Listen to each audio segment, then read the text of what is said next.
Hi, Tess, can you see me? Yes, I can see you.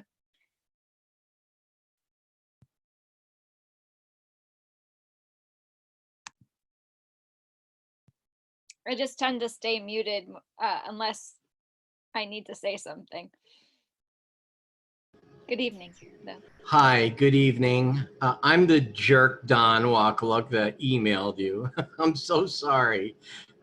You know, you have the toughest job here. And I just want you to know that people really do appreciate what you do. I don't take it. I didn't take it to heart. It's fine. Penny told me that you're an abutter, and so that you're have directly impacted by the project and how it unfolds. So Okay. So I'm going to stay muted. I'm going to let the commission do whatever business it has to do. And if you have questions, I'll unmute and talk then.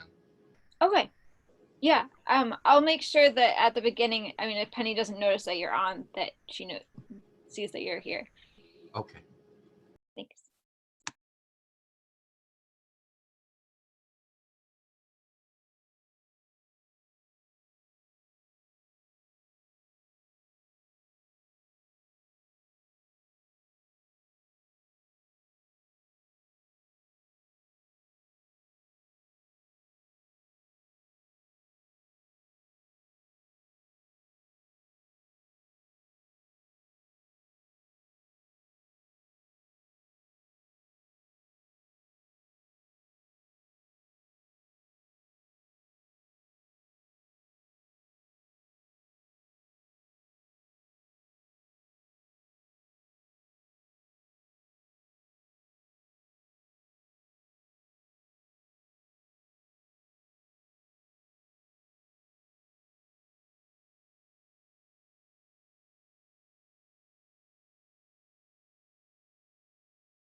Liam, would you be able to screen share the maps if we needed to, or do you want me to figure out how to do that?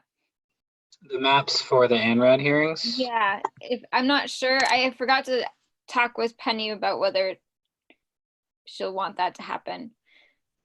I could try. I don't know where the PDF versions of the reports are right now, though. Yeah, that's why I was like, oh, I probably should have those handy in case. Yeah, if you Okay. know where they are and want to send them to me, I'd be happy to share my screen. All right, let's see.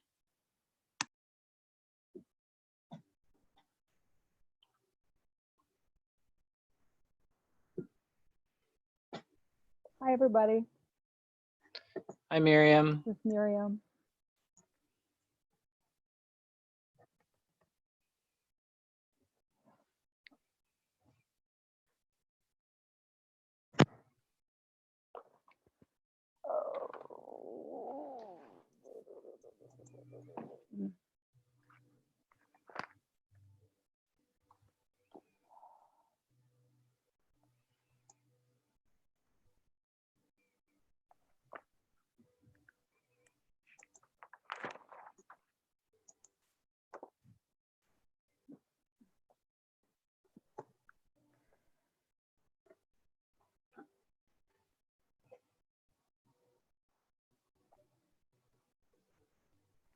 Hi, Don.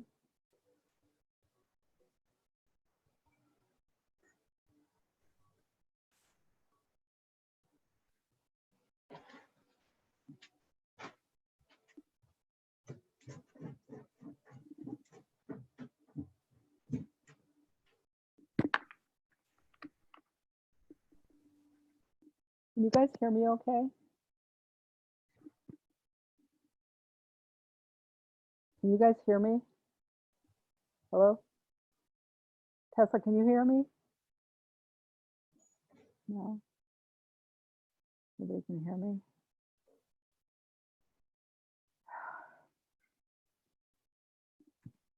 Yeah, we can hear you. Okay, I'm using some old headphones. I wasn't sure if they work. Yep, I was just finding something in the email, so I was mute myself unless I am Okay. speaking, so took a moment. Okay.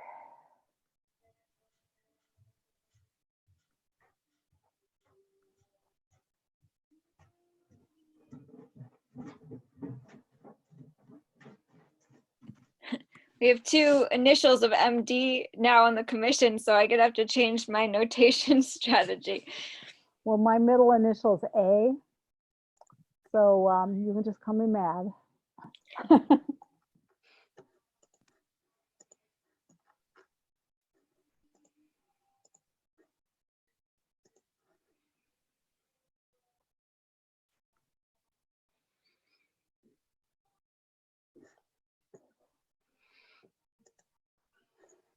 I have a question. For the ANRADs where they're resubmitting the revisions, does that mean that they have to start a new public hearing? Or is it a continuation of the existing public hearing? Say that one more time. Well, for example, for Pratt Corner East, where they had to submit a new ANRAD because it was revised and they noticed everybody, the abutters. Does that mean that it's a new public hearing or is it a continuation of the existing one? It's a continuation. It's an update to the plan. It's not a entirely new submission. And Well, the notifications, yeah, the notifications went out again for two reasons. One, because in the original notifications, there was an error in the time and date, I believe. I didn't see it myself, but I've been told that there was an error in the actual way it was written. In all of the ANRADs or just that one? I'm not sure. It But could have just been this one. And then the other reason was because that so the original hearing happened before COVID, and so they wanted the butters to know what the new access format is. Since it's changed, participation access has changed. So I maybe when Penny signs on, is Penny there already? Yep. Yep, I'm here. The reason why I was wondering, Penny, before we got started, I was just wondering because for purposes of deciding which commissioners can vote on an ANRAD, it depends on when the public hearing starts. And I'm just unclear if they had to renotice everybody, if that means that it's sort of a new public hearing. Well, Tessa, you talked with Mark about that today, didn't you? Yes, I checked with Mark this afternoon on whether we could have Mary and Miriam vote on the NRED, and he said that since the hearing has just been continued, that it has not been discussed. There's been no discussion around Pratt East, that it's acceptable to have the Oh. new commissioners vote. Well, I'm recused from Pratt Corner East for voting Because you're in a butter. because I'm in a butter and a butter, Right. a butter of in a butter, but You're in a butter of, I can participate in conversations about or ask questions. I just can't vote. Yes, that is Yeah. my understanding then. okay. And, you know, this is actually important because we started the whole process for these initial 4 ANRADs back in January, and here we are in November, and we've had great transition in membership. And so to assure that we have a quorum, I think it's really important that the new members vote. That being said, I will request that you make sure you're familiar with what's going on before you choose to vote, because it's a lot of information. So I know, Miriam, in this case, you're not able to vote on the one before us tonight, but Mary, you know, come December, we will be looking at yet another one of the original ANRADs. And if you feel up to speed and feel like you can competently speak to the question, then legally you're allowed to participate in the hearing fully. And you will be too. Well, the next one is one of the other Pratt Corner ones, but I think the one that's further away from you, Miriam. Yeah, I'm only recused from this one. Right, right. Yeah, I got to tell you, my head is spinning with all these various projects. Yeah. Okay, well, so there's so much paper tonight that rather than sitting in my comfy chair, I'm sitting at the dining room table where I can spread everything out, and I'm hoping my battery makes it through the meeting. But I'll open the meeting at 7:01. And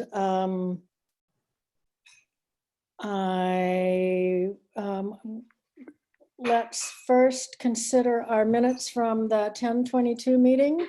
Did those who were officially part of the commission at that meeting have an opportunity to read them? Yes. I made a handful of minor suggestions for changes, just to reflect the record a little more accurately.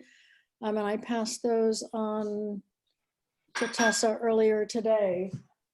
So I don't know if we want to go through those. They're all fairly minor things.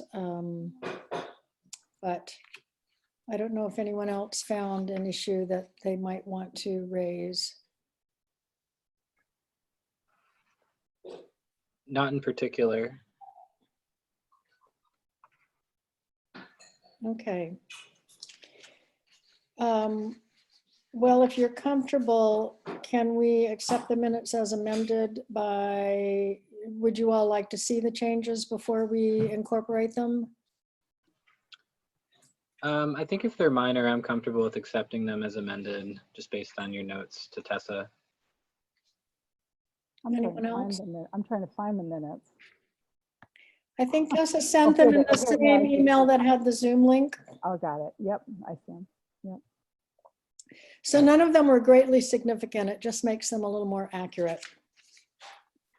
And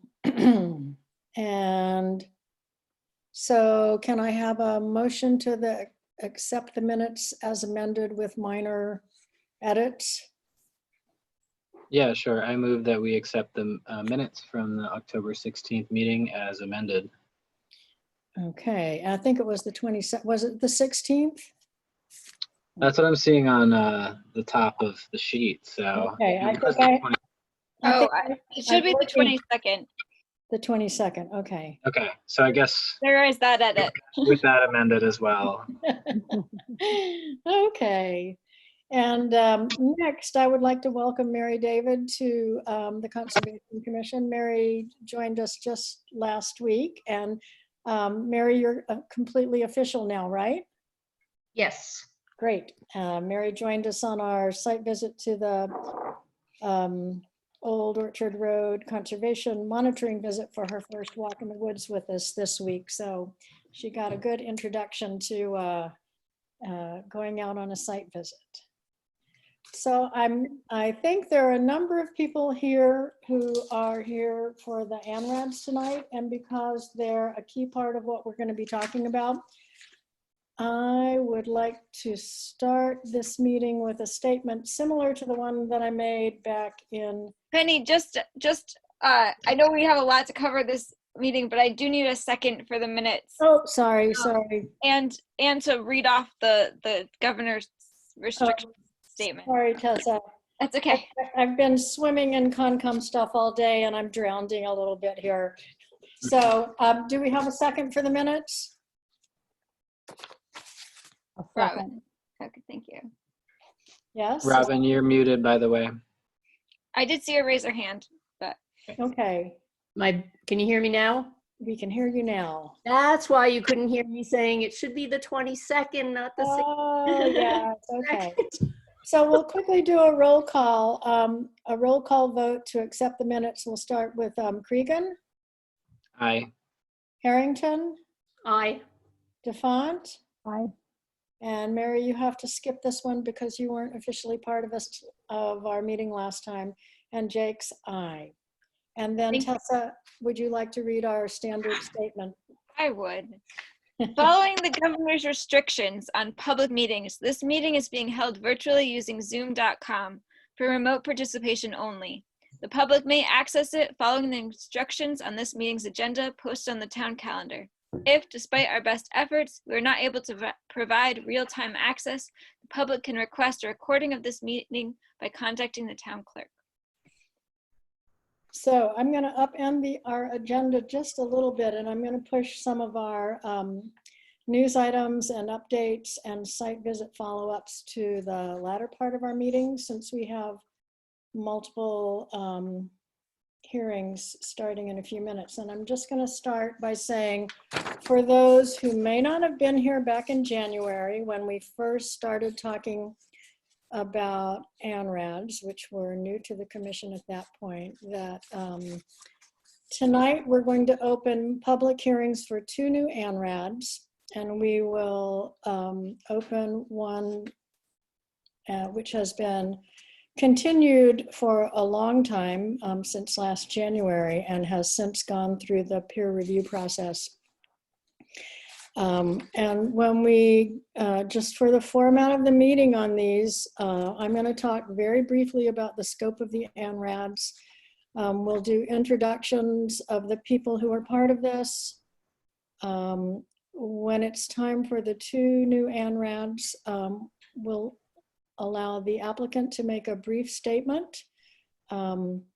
And then the commission can ask questions, and then abutters and other interested parties will have an opportunity to ask questions at that point. So just for clarity, the scope of an ANRAD is, it's a process where an applicant and the Conservation Commission agree on wetland boundaries on a clearly defined parcel of land. For large projects such as this, the Conservation uses the services of a consultant at the expense of the applicant, and only the resource boundaries that are delineated and depicted on the plans can be confirmed as part of this process.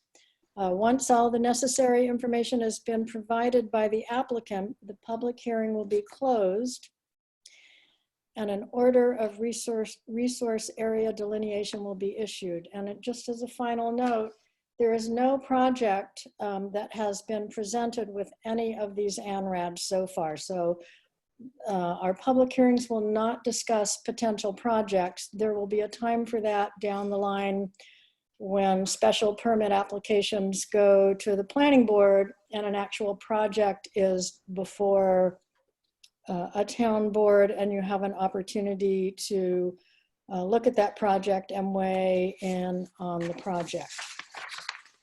So we have, and in the case of the ANRADs, because these are all very large parcels of land, they've ranged, I think, from roughly 40 acres to 90 acres. We have engaged the services of a peer review consultant under Chapter 44, Section 53G.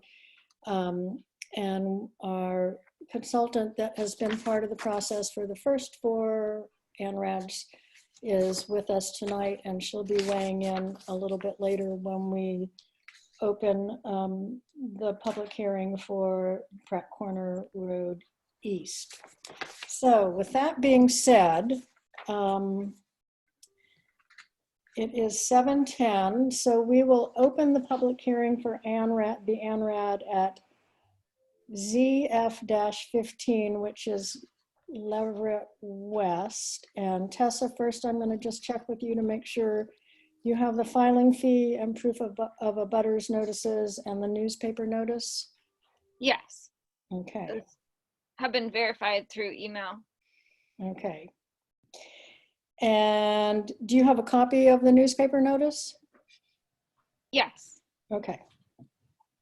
And I will, in just a minute, I'm going to let the applicant make a statement, but I will say we don't have a DEP file number yet, and no fee has been paid to DEP. So we can't make much forward progress at this point. And I don't know who's here to speak on behalf of TRC. Maria, is it you?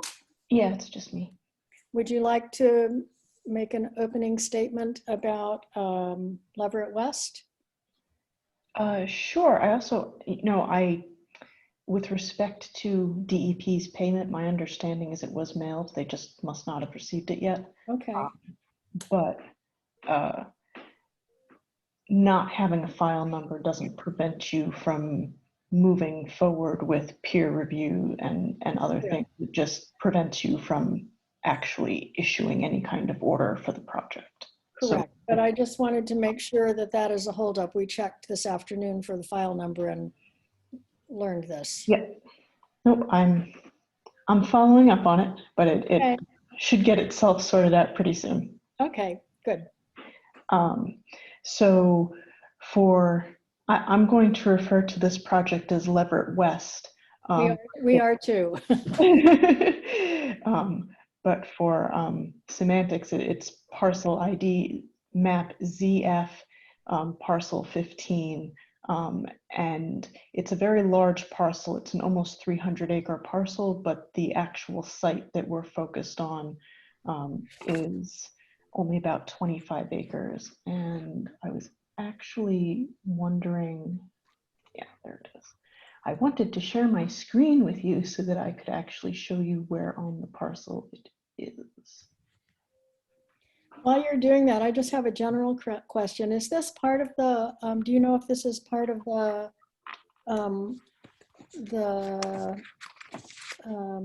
big CR, the Paul Jones Working Forest, or is this? It's not. It's not, okay. Yeah, I checked. It's adjacent to Okay, the conservation restriction though. okay, thanks, Liam. And some of the conservation restriction is in this parcel. Okay, and does someone need to give Maria permission to share her screen? Can Liam or Tessa, can one of you do that? Is it Not actually working or there. is it not? Can you see it now? We can see it now. Okay, I think I just forgot to hit share. So the black line here is the total parcel, and this kind of orange area here is the 25 acres that we're focused on. Mm-hmm. So with that in mind, let's zoom out a little bit. Essentially, we delineated an isolated wetland on the west side of this parcel, and then some bordering vegetated wetland associated with two streams that kind of border the north and east edges of our study area.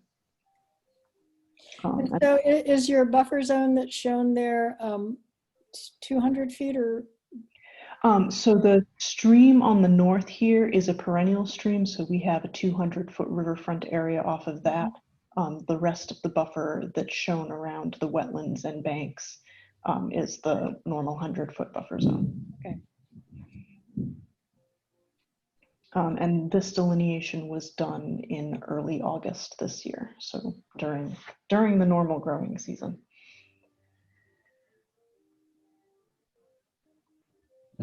Okay. I had a question. The S2, is that that's Roaring Brook? Or is what's considered to be Roaring Brook? It might be. It Yeah. is. Yes, Yeah. it is. I didn't want to get the name wrong, but it's also, so we delineated a piece of it, but we also included the GIS line for the extension to show where it's going. That's what this purple line is the extension of that stream. Where it's going or where it's coming from? I think it comes from across the other side of Montague Road. Yeah. And then it goes, well, west and downhill. I was simply referencing the rest of the stream's path Yep. with respect to setting riverfront area, because Okay. there's a small piece of riverfront area here that ended up being based on this GIS line that looks very close on the aerial.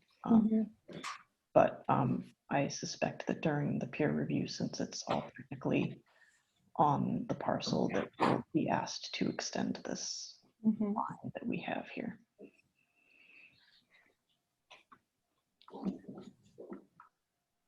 Is there, Maria, is there anything else you'd like to say at this point? No, I mean, we used the Massachusetts and Army Corps delineation manuals to define the banks and the wetlands that are here. So I think that that's really all there is. If anyone has questions about what we did or not. Okay. I just have a couple of sort of quick questions from going through this. One is, in going back and forth between the two new projects that you've presented, your maps are very different in each of them. One of them is these, sort of photo maps. And the other project we're going to talk about in a few minutes is more of, it looks more like a topo map. And I just was curious why you have two different formats in such similar projects. It just happened that way. We originally, actually, on the original 4 ANRADs that we submitted, we started off with aerial backgrounds, and during the course of the peer review process, we were asked to provide a set that had the topo background. So we happened to have that one ready, which is why we used it. But we expect that the other one will probably get switched over to topo as the review process goes. But I personally find it much more useful seeing the delineations on a topo map than these aerial views. Yeah, I will say that for some of the maps, it's more helpful to have the photo map, but for sort of an overview of the site, it is useful to have some sense of the elevations on the property that you're considering. So just, that was really just a point of curiosity. I am going to give you a hard time again about page 1 on the notice of intent. You've, in my opinion, you have incorrect applicant information. It has Coles listed as the applicant, but again, it has, I forget the gentleman's name, Evan's contact information on there, and I'm going to ask you to change that right up front this time on both of these.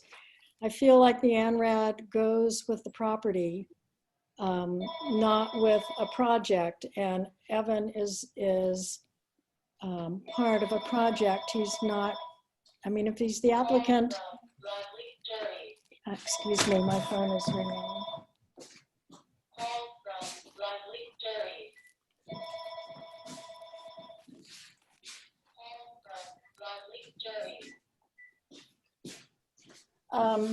Anyway, we asked you to change that in the last ANRADs, and it just doesn't make any sense to me to have contact information for someone. Either Evan Turner is the applicant or he's not. And I would just like the information to be useful for the long haul here. So I'm going to ask you to change that on both of these right up front. Also, I noticed that the photos are labeled wrong for this site. You have Carver Road listed at the top of the headings rather than Pratt Corner West. So that's just a minor thing, but You I are. wanted to point that out. Thanks for pointing that out. It got fixed everywhere else. Yeah, I know it did. And I know it was just a vestige from one of the earlier applications, but it really should be correct in the application.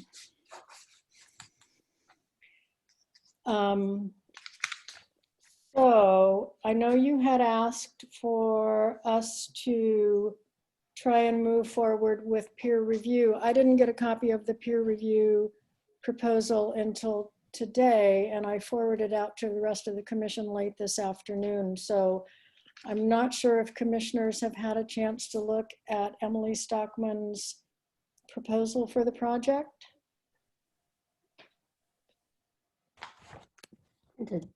It's really just I a did. skim. I did have a chance to see it, and I had seen them previously from the other ANRADs. So I'm familiar with them, but I'm not sure if Mary David or Miriam would have gotten a chance to look at them. I looked at it.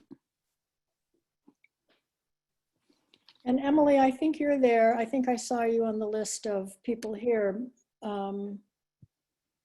My sense is that the proposal is very similar to the ones you presented to the commission for the other 4 projects.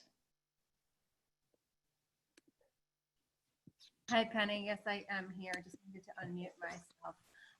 Yeah, having already previously been involved in the other 4 ANRADs, the scope is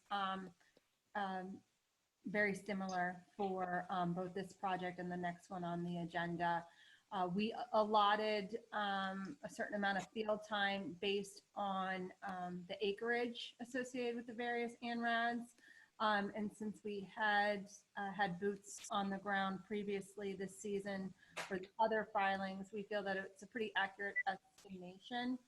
I do apologize. The proposals went out last week on the 3rd, but I guess they were not received. So I'm glad that we were able to connect today, and I was at least able to get those out to you this afternoon. If anyone has any questions for me on the scope of the proposal, please feel free to ask away. And well, my question that I asked you this afternoon when I spoke with you is, I know for the first 4 ANRADs, you ended up going out 2 times for an initial review of the site, and then out again after TRC had made adjustments to the wetland boundaries. And do you feel like your proposal allows that to happen? So we did not include follow-up in the proposals that we sent out for these 2 ANRADs. And in actuality, we had not included follow-up in the previous ones. What happened during the previous scope is after a day or a half day in the field, depending on the extent of the adjustments that we felt needed to take place, we sort of paused with the peer review at that time banked away our allotted estimated hours and then didn't return to the site until TRC had had a chance to revisit on their own. I anticipate that that would potentially happen during this review. It's also possible that there won't be overly significant adjustments during this review. That's the unknown that we can't really assess at this time, having not been out to the site. Okay. Emily, do you have any sense about how the time of year may impact your ability to do this evaluation? That's an excellent observation, Miriam. So we're outside of the growing season and we are at the mercy of the site conditions. So in areas where the ground is not frozen or snow covered, we can certainly go out and do an assessment of soils. We can also assess woody vegetation, but our forbs, our grasses, our sedges have all senesced at this point. So if there were any particularly challenging areas around the boundary that maybe needed the presence of all those indicators, we would be clear to convey that to our opinion of that to the applicant as well as the commission. It's not unheard of sometimes with these late season reviews that projects have to be put on hold, reviews put on hold to the following growing season, but we certainly are in a position to attempt. And Penny, do we have the ability to continue the ANRAD if we feel like it needs the public hearing, if we think that they need to wait till spring? Yes, we can. The hearing will be continued until the commission is confident that it has all the information that it needs. So, I think it's largely up to weather factors in the near future. Do other commissioners have questions? I have a question. Yeah. So, as it's been stated, we're kind of subject to the weather at this point. But, given the process that we've used with Emily on the other ANRADs of at least doing an initial visit to kind of assess if things are difficult or if there's a bunch of adjustment that needs to be done, we would love the opportunity to at least do the initial visits to kind of make an assessment about whether or not something needs to wait until the spring to really be figured out, or if it's a clearer situation than we've had on some of the other sites. Well, we'll. I think it completely depends on the weather at this point, and the timing of when the commission is able to sign the proposal for Emily and TRC is able to get money to the town and all of those things. So hopefully the timing will work out. And if I could also interject, Penny, as stated in our proposals, it is my firm's intent to at least try to start the process, if not complete it, during, as soon as all of the funds and the paperwork is in place. So Maria, to answer your question, I'm not saying right now this evening during this Zoom that we can't get out there. I'm just saying that we'll do our best to get out there, but all parties need to acknowledge that we're at the mercy of the site conditions. Absolutely. I just wanted to make sure that the commission was okay with that. Excuse me, because I'm taking the minutes. Could the person who spoke right before Maria spoke state their name? That was Emily Stockman. And just because we're doing this by Zoom, it is useful to state your name as you make a statement each time, just so Tessa is able to keep track of things in her note taking. So do any other commissioners have questions at this point? No? Are there members of the public who are here who have questions or comments specific to the ANRAD process would like to weigh in? Looks like Don raised his hand. Can you unmute Don?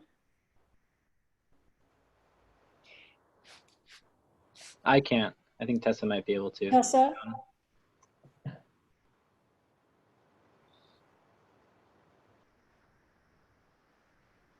How's that? Can you hear me now? Yes.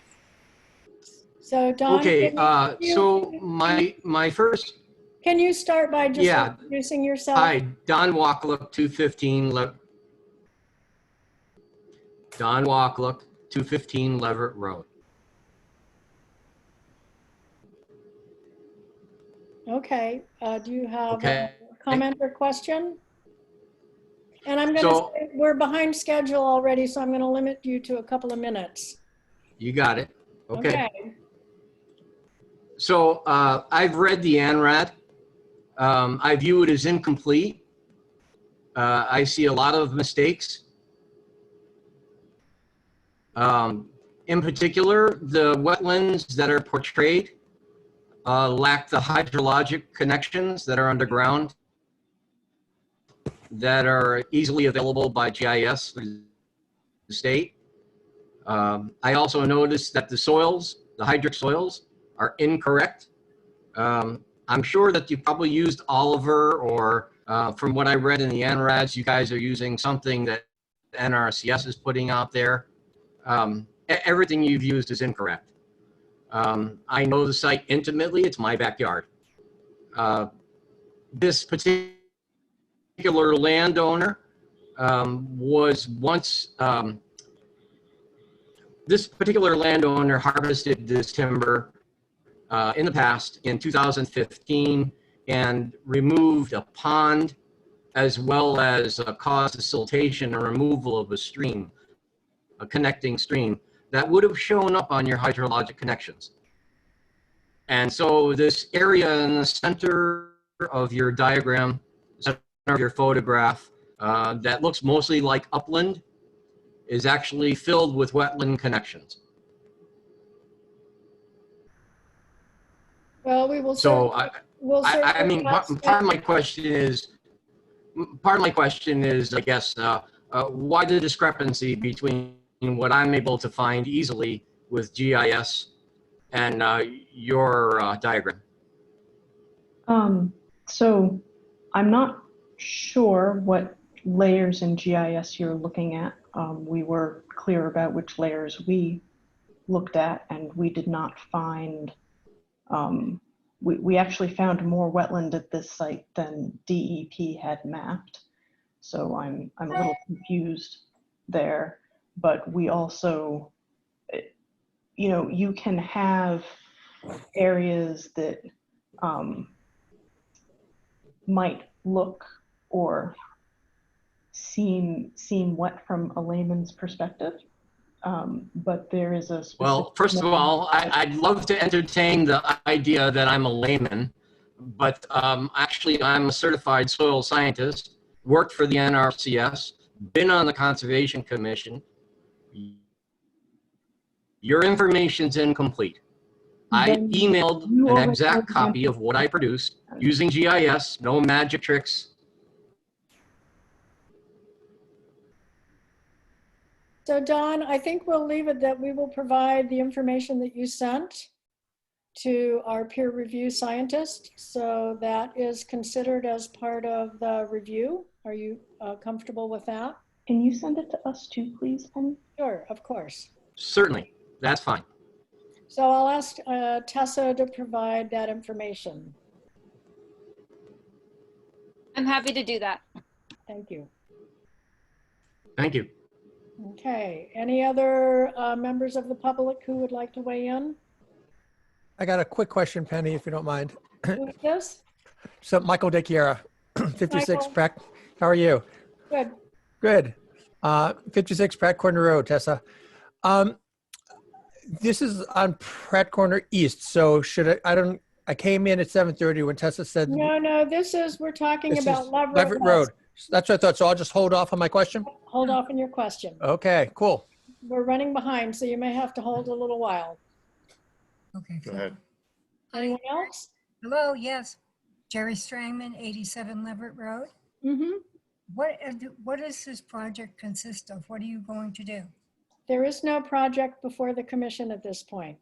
Then why are we going through What all- is the, and I'm guessing it is a solar farm based on other conversations, but we're not reviewing a project. We're just reviewing the wetland boundaries at this point. Okay, and who is it that applied for this? Maria, can you answer that? It's fuzzy to me too. The property owner, W.D. Coles. All right, but this says Mark Whiteman as the applicant. I think you may be looking That's at a the different wrong one. file. That's a different Project of ANRAD. Butters, I'm one of them, For Whiteman? from the letter you people sent. But that's a different. There's multiple ANRADs before the commission at this time. So Whiteman, as a resident of the landowner in the town, has also submitted an ANRAD, but that is not on the agenda tonight, and it is not a solar farm. And why was it sent to us Butters? This was what it was. Did it have today's date as the hearing date? I believe so. No. No. That's You're 151. wrong. It will likely be on the next month's agenda. And I'm happy, so if you email the concom@shutesbury.org, I'm happy to give you more background on that project. Okay. Very good. Thank you. Thank you very much. Sorry, I read it wrong. That's okay. But it is our backyard too, so Yep. we're listening. Okay, well, good. We'll see you in December. Anyone else from the public who has a question or comment? No, okay. So, Emily, I'm gonna ask you to give us a sense of when we might want to continue this to. So the continue request should officially come from the applicant or the applicant's representative. When is the next commission date? Are you guys meeting during the holiday period? We meet once a month for between now and March. And so our next meeting is December, the second Thursday in December. 10. Thank you, Tessa. Again, this is Emily speaking. Sorry about that. So, I mean, in my assessment, I anticipate that if all of the paperwork is in place and I have authorization, I would be out to the site prior to December 10th. Right, but our timeline is such that we would like you to provide your report to us and to TRC, and then TRC will potentially revise. I guess we can discuss potentially a report in December. This is Maria. I say that you could probably continue us for at least a couple of meetings because it will take time, assuming the weather holds, for us to Right. go to the site with Emily, for Emily to get her report, and for us to be able to respond back, especially with some of the other things that we owe you for upcoming meetings. So, Right. So then, Maria, would you like to propose a month? Well, I think that it would be perfectly fine to continue us to January or February, depending on what your meeting load is, just as like a checkpoint. We sure hope things slow down at this point with the winter weather. Do you want to try for January or just go ahead and say February? What is your take on how busy you are with other projects, Maria? I have no problem continuing this to February. I think that that's reasonable given the stages that we're at in the other projects. and kind of the workload that I think is coming my way with those. Okay. So we will absolutely try to get you stuff sooner, but if there isn't a decision on these until February, then I don't think that that affects anyone's timeline. Okay. And what is our date in February, Tessa? It's February 11th, and we have Baker, the Baker ANRAD at 8 for that meeting, but so we would have to schedule it either before or after that.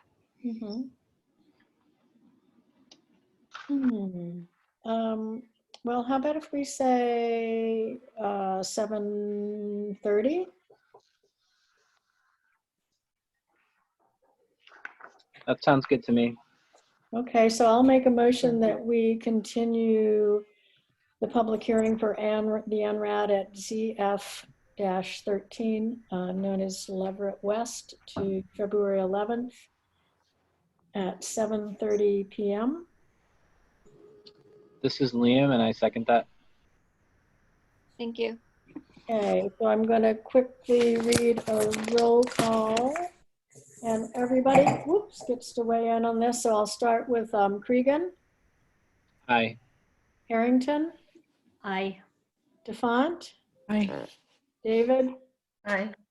And Jake's aye. Okay, well, we're way behind schedule now, but maybe the opening the public hearing for the ANRAD at ZU-2 Pratt Corner South will go a little more quickly. And so I'll just start quickly with asking Tessa, we have all the paperwork we need in hand? Yes. And we're still waiting for a DEP file number, but that's in the works. And again, Maria, I will say that page 1, in my opinion, has incorrect information, and I request that you adjust that before we meet again. Understood. Okay, so Maria, can you give us a quick overview?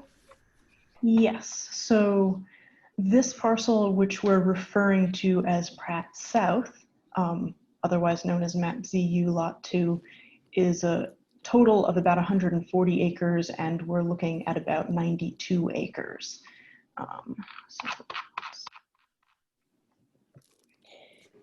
Okay, anything this else? Is the, I can make this a little bigger. This is the black line here is the parcel, and then this kind of orange shading here is the 92 acres that we're focused on. And is the line, can you go back to that for just a second, please? Is the black and white line a town line or? Yes, it's the town line. So over on the west here is Amherst, and south here is Pelham.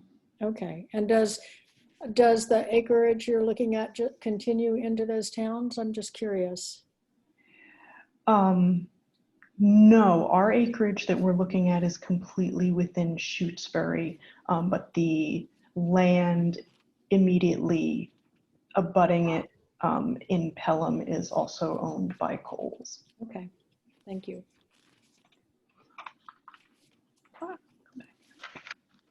So this site is a lot bigger than the last one.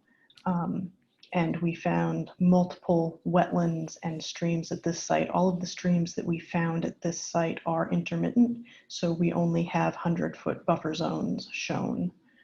And again, we used the same methodology for delineating these, the Massachusetts manual, coupled with the Army Corps information. Okay.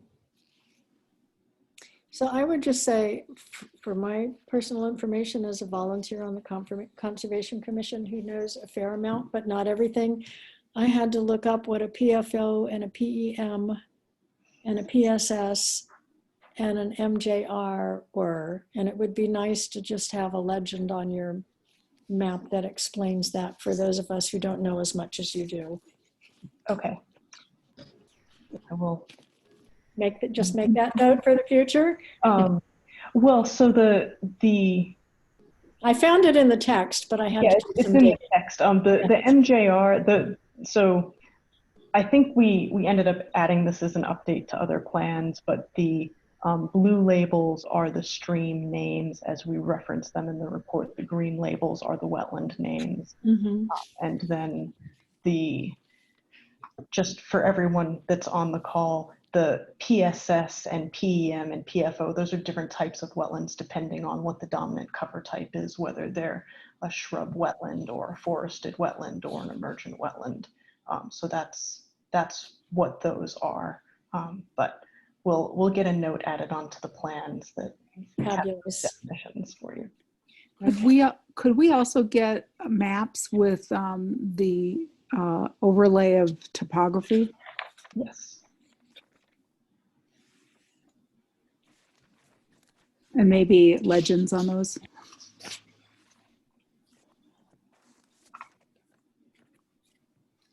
So I just did a little poking around when I was looking at your map. Is the intermittent stream that you show there connected to Dean Brook, which is a major perennial stream down here? And it seems to me like it was really hard for me to figure out exactly where in town this was and match it up with maps. But I wondered if that was a tributary of Dean Brook or I believe that it is there. It is connected to a very big stream complex.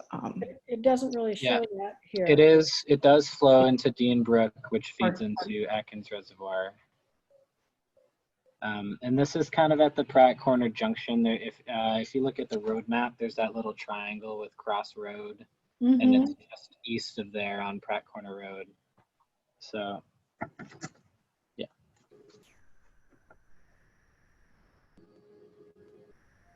Okay. Do other commissioner, are you finished telling us what you'd like us to know, Maria? Yes, unless you have more questions. You answered my question. Does anyone else on the commission have a question? No. Nope. Any members of the general public?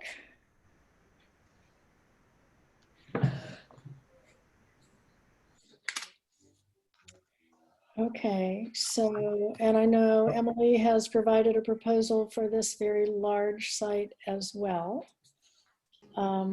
which we will review. And Maria, I'm just thinking of timing for continuing this hearing too. Penny, can I ask one question?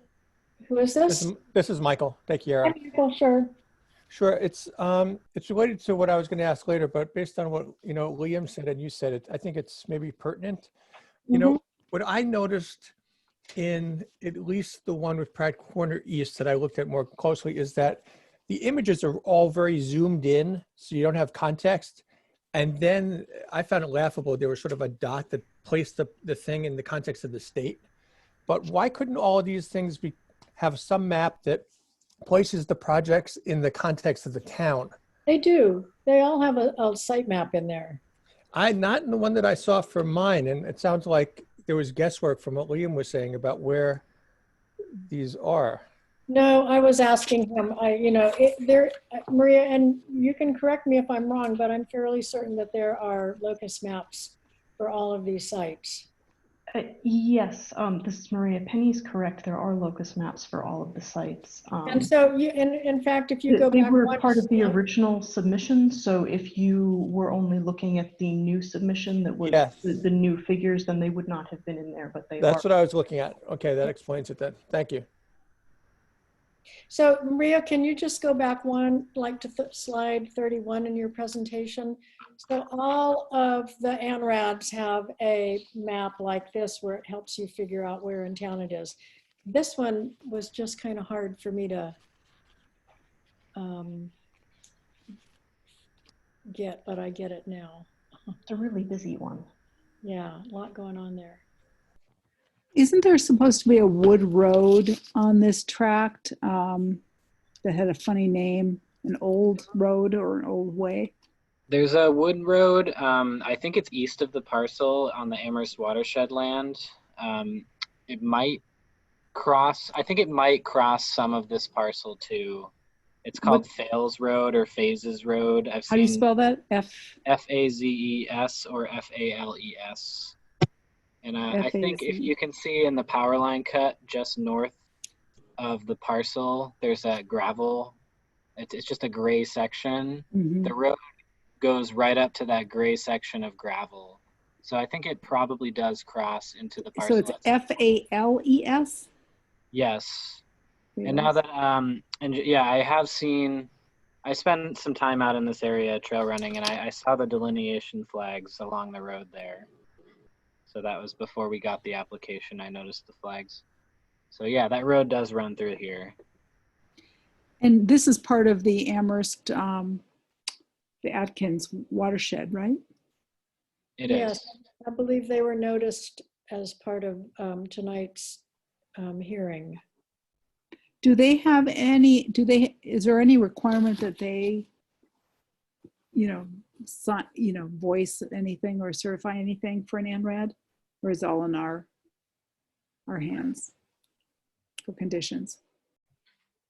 I think they were notified of the public hearing and they have an opportunity to weigh in. All right, thanks.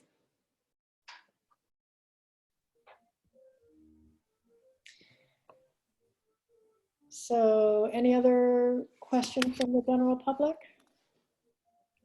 I have a question. Don?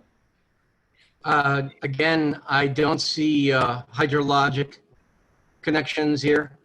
They're pretty important in this type of wetland. This is a pretty detailed wetland that feeds a reservoir.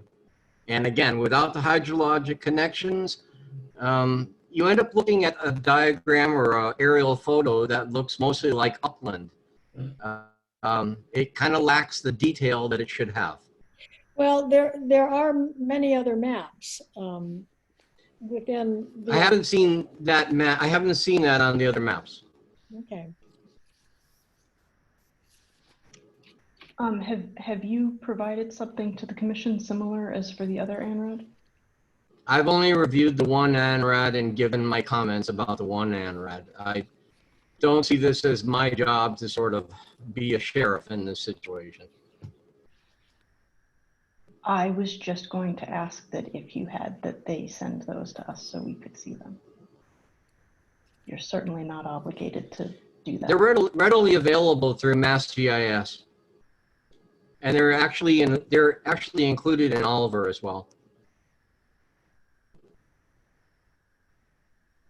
Well, we've made a note to investigate that, Don.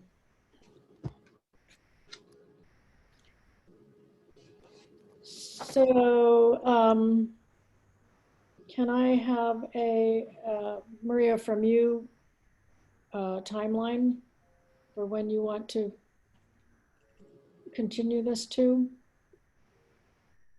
I'd say that this is similar to the other one, but I don't want to completely take over your February meeting either. This is certainly a much larger site, so I think, if we can get out to it to at least initially start things, then that's fantastic. But I think it's much more likely that we would actually finish the other one first because it's so much smaller.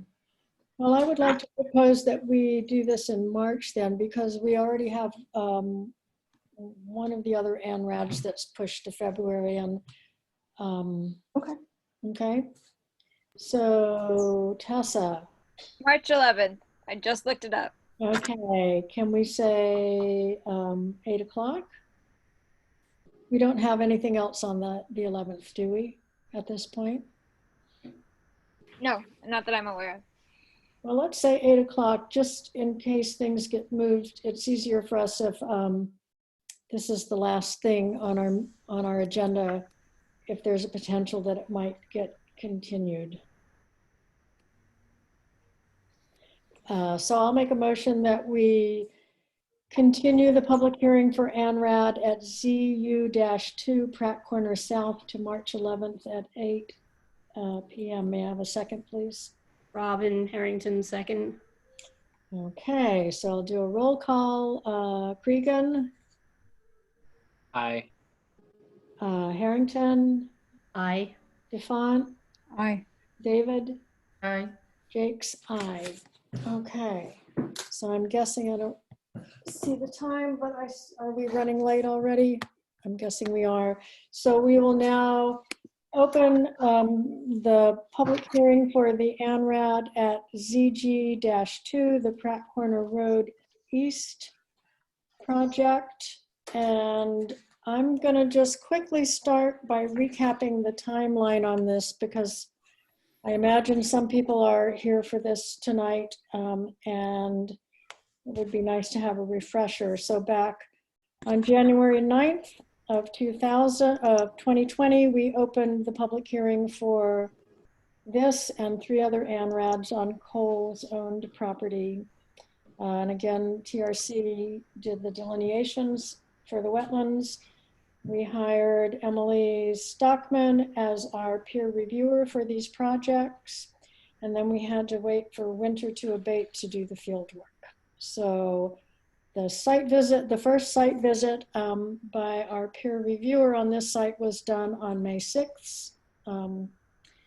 And on that visit, I believe Liam Cregan, our commissioner, was along. Greg Russo, who is the wetland scientist from TRC, and Emily Stockman, our peer reviewer, and they spent much of the day visiting the site. On June 25th, Emily Stockman provided her peer review comments.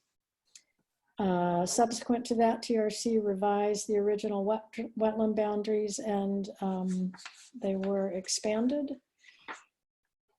On October 16th, we all, including Emily Stockman, received the revised site plans with the adjusted wetland boundaries on maps. And on November the 2nd, the commission received Emily Stockman's comments on the revised plan. So I think the way I would like this to move forward from here is to allow Maria to make a statement on behalf of TRC. And then I'd like to ask Emily Stockman to go over her comments. And then and the commission can ask questions throughout.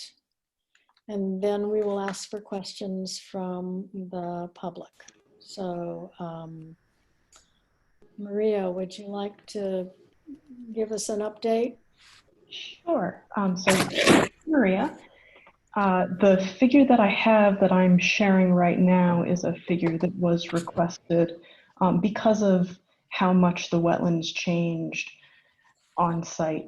So originally we had the stream that's still there in the south, that has not changed. And we had some wetland associated with it and an isolated wetland in the southeast corner of the study area. And during the review, the wetland associated with the stream expanded, which is this green, and included what we had originally thought was isolated. And we also, during the review process, found an isolated wetland kind of in the north center of the site.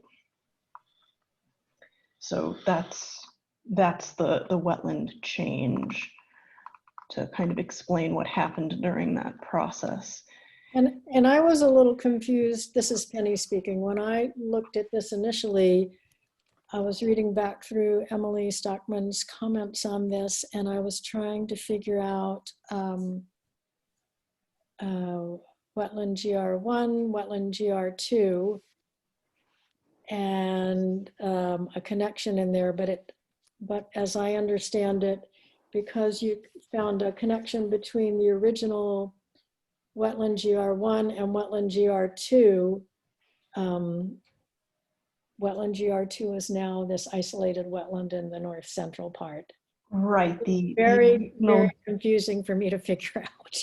Sorry. And I'll tell you, we don't, because of COVID, we don't have access to the original maps. So they are sequestered in town hall. So that was a bit of a challenge. Do you want me to bring those up? Not at this, well, I think at this point, maybe other people do, but at this point, Emily and I talked it through and I understand the changes. Maria, this is Miriam DeFont. Can you just point out where the existing solar arrays are relative to this? They're immediately north. I believe So, is where they are. okay. Do they abut this property line? Pretty close to it.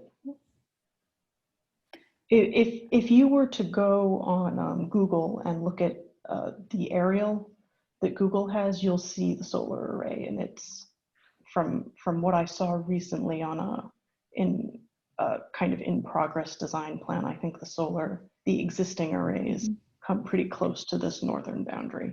Because I thought I remembered that there was a wetland right on the edge of the solar arrays, because they had to have a whole detention pond system for those for that wetland, and I'm trying to figure out where that wetland is relative to this tract. The wetland was on the, where's north? It would have been on the sort of the western side of the arrays. Yeah, so there is an off-site wetland on this map that we took a point for. It's about 120 feet outside of our study area, which is why it was not formally delineated, but there is wetland over here to the north. Okay. So that's probably the wetland you're asking about. There's also wetland, or northwest rather, there is also a wetland to the east that's similarly between 110 and 120 feet outside of our study area, which is why it wasn't delineated, because it was far enough away that the buffer zone does not extend onto the area we were looking at. Would we, if it's 110 feet or 120 feet, would we need to have it delineated to make sure the buffer zone is agreed upon? I mean, would Emily look at that? So my understanding is that Emily and Greg did look at these wetlands during the review, and that we measured how far away they were, basically, so that we could figure out if we needed to delineate them. And that's part of why we've included some edge points on the map with the notes. Those were per Emily's request, just so that we acknowledge that they're there and that they're far enough away that we didn't need to hang lots and lots more flags for everyone to look at.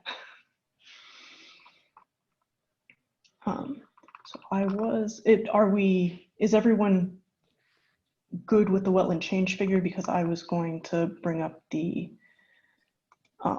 this figure, which is the final, or what we hope is the final version of these plans, that does not have the old flags on it. This is all of the updated information only, and we've also included another of the Commission's requests here, which is that this isolated wetland is technically not Mass DEP jurisdictional. It's only jurisdictional under your bylaw, so it is colored differently to show that.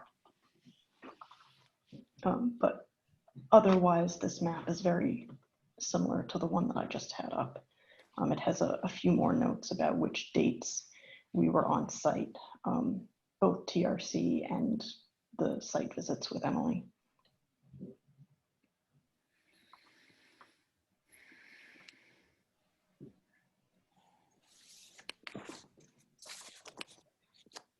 Do commissioners have questions? More questions?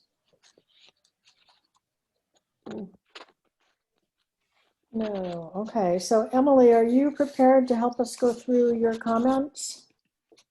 Hi, Penny. Yes, this is Emily speaking. Certainly, I'm prepared to embark on that task, but foremost, for Tessa's benefit and just to clarify the record, I wanted to revisit some of the dates and reports that you had cited, Penny. I think you, if I heard correctly, I think we may have skipped one of the site visits. As you alluded to early on, we ended up making follow-up site inspections to all of these ANRAD sites. So we were actually originally on the site with Mr. Russo and Mr. Cregan on April 17th. Oh, I'm sorry. That's okay. And that was our initial site visit. And at that time, we noted that there was a wetland ecosystem towards the center of the study area. we had some questions about the boundary of the then wetland 1 and wetland 2. And we observed the 2 wetland areas that Maria just summarized that are outside of the study area. Among other observations and comments, we drafted and submitted our first review letter on April 22nd. So the first site visit was April 17th with a subsequent letter report on the 22nd. TRC responded to the site visit and the letter report, and it was at that time, Penny, that we went out again to the site on May 6th. During this site visit, it was just myself and Mr. Russo in attendance. At that point in time, there were some minor adjustments made to some corrections that had been depicted on the then first revised site plan. That site visit was followed up with a comment letter of June 25th. Okay. Which brings us to our October revisions. So I'm looking at the same set that Maria has up on the screen. So the plans of record for the Conservation Commission are entitled Pratt Corner Road East Project, Franklin County, Massachusetts, Delineated Resource Map, and it's sheets 1 through 10. And if you look at note number 1 on the sheet that's up, it states clearly that the revision date is October 16th. So that's the information that the commission will need in moving forward with ORAD paperwork. We reviewed this revised plan set based on our June 25th comments, and overall the revisions addressed the recommendations that we had made. The only outstanding item that I saw, Maria, if you would be so kind as to pull up page 7 of 10.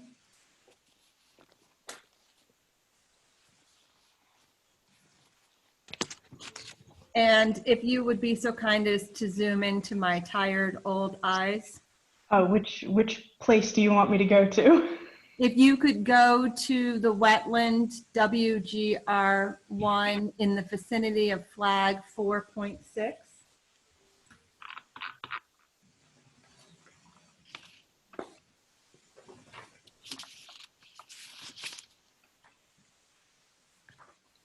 So we had noted in our comments of June that 4.6 is a floating point. The boundary that's depicted is actually connecting 3 to 4.5. And that adjustment wasn't made.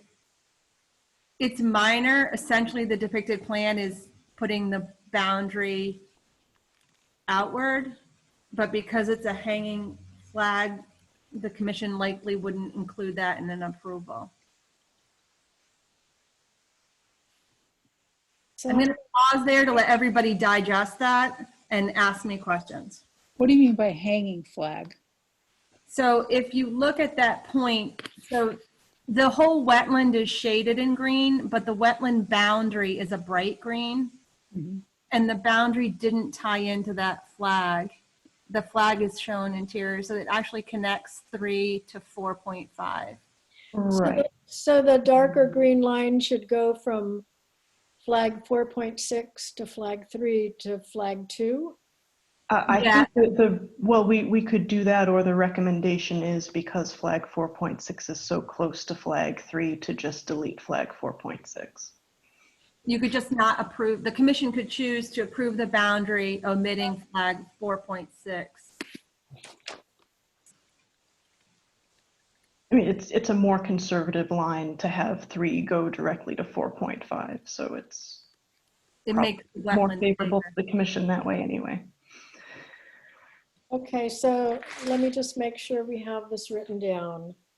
We're considering approving this line, omitting flag 4.6. On Correct. sheet 7. Okay. Okay.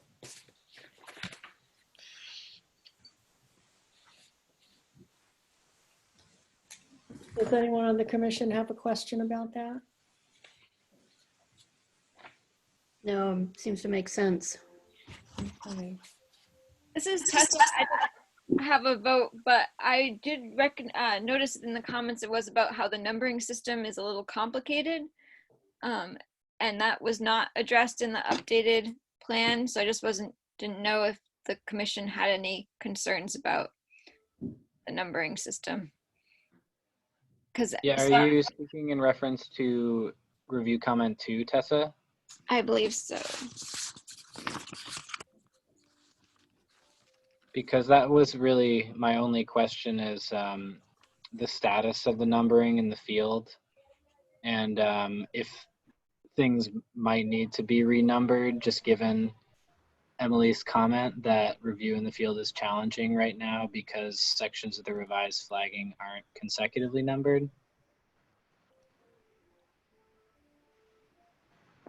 Well, she had another comment that was also had to do with flagging updates. For comment number 1, I wonder if we should go through this. Yes, if I may, this is Emily speaking.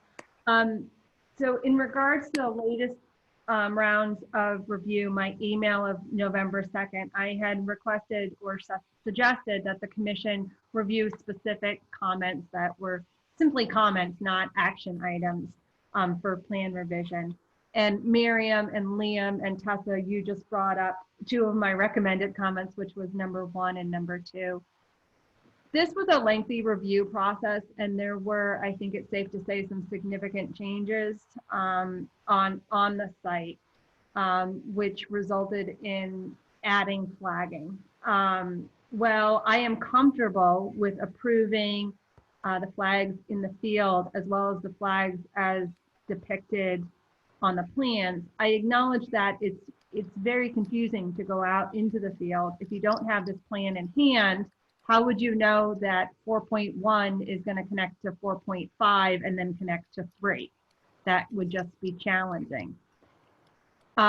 This is a topic that was discussed informally with TRC, and Maria, please chime in and correct me if I misrepresent. It's my understanding that this is, well, obviously this has been a lengthy process. If and when these areas go to project phase, it's a requirement of any project that flags be refreshed. Yes. And at that time, the commission could state in their order for approving the boundary that before a project is reviewed, that the flags be refreshed.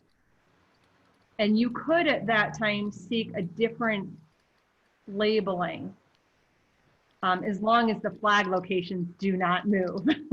The labels could move. So this is Maria. On projects where there have been, frankly, significantly more changes than on this one, we have gone through the trouble of renumbering. In this case, there are really not that many flags that are in an odd order. And not only is flag refreshment a requirement before construction starts on a site generally, but it's also a general requirement of pretty much every permit out there that during construction a plan set be on site. So there's no reason to be on site and not have access to a plan that shows what what you're looking for in the field. So you're suggesting that it's not necessary to refresh the flags prior to submission of a formal plan for a project? I'm absolutely saying that flag refreshment in the field is a thing and that we should do it. I'm saying that I don't think it's necessary to renumber these flags, which is, I think, what Emily was suggesting, that at some point we could keep the flags in the locations that they are, but essentially renumber them so that they Yeah. But honestly, like to do that, it means that you have to change the flag numbers on the plans too, so that everything matches. So it becomes pretty convoluted if we start changing things. Well, And can the it's really numbers, it's just this northeast section of wetland GR1 that is oddly numbered. So that makes sense.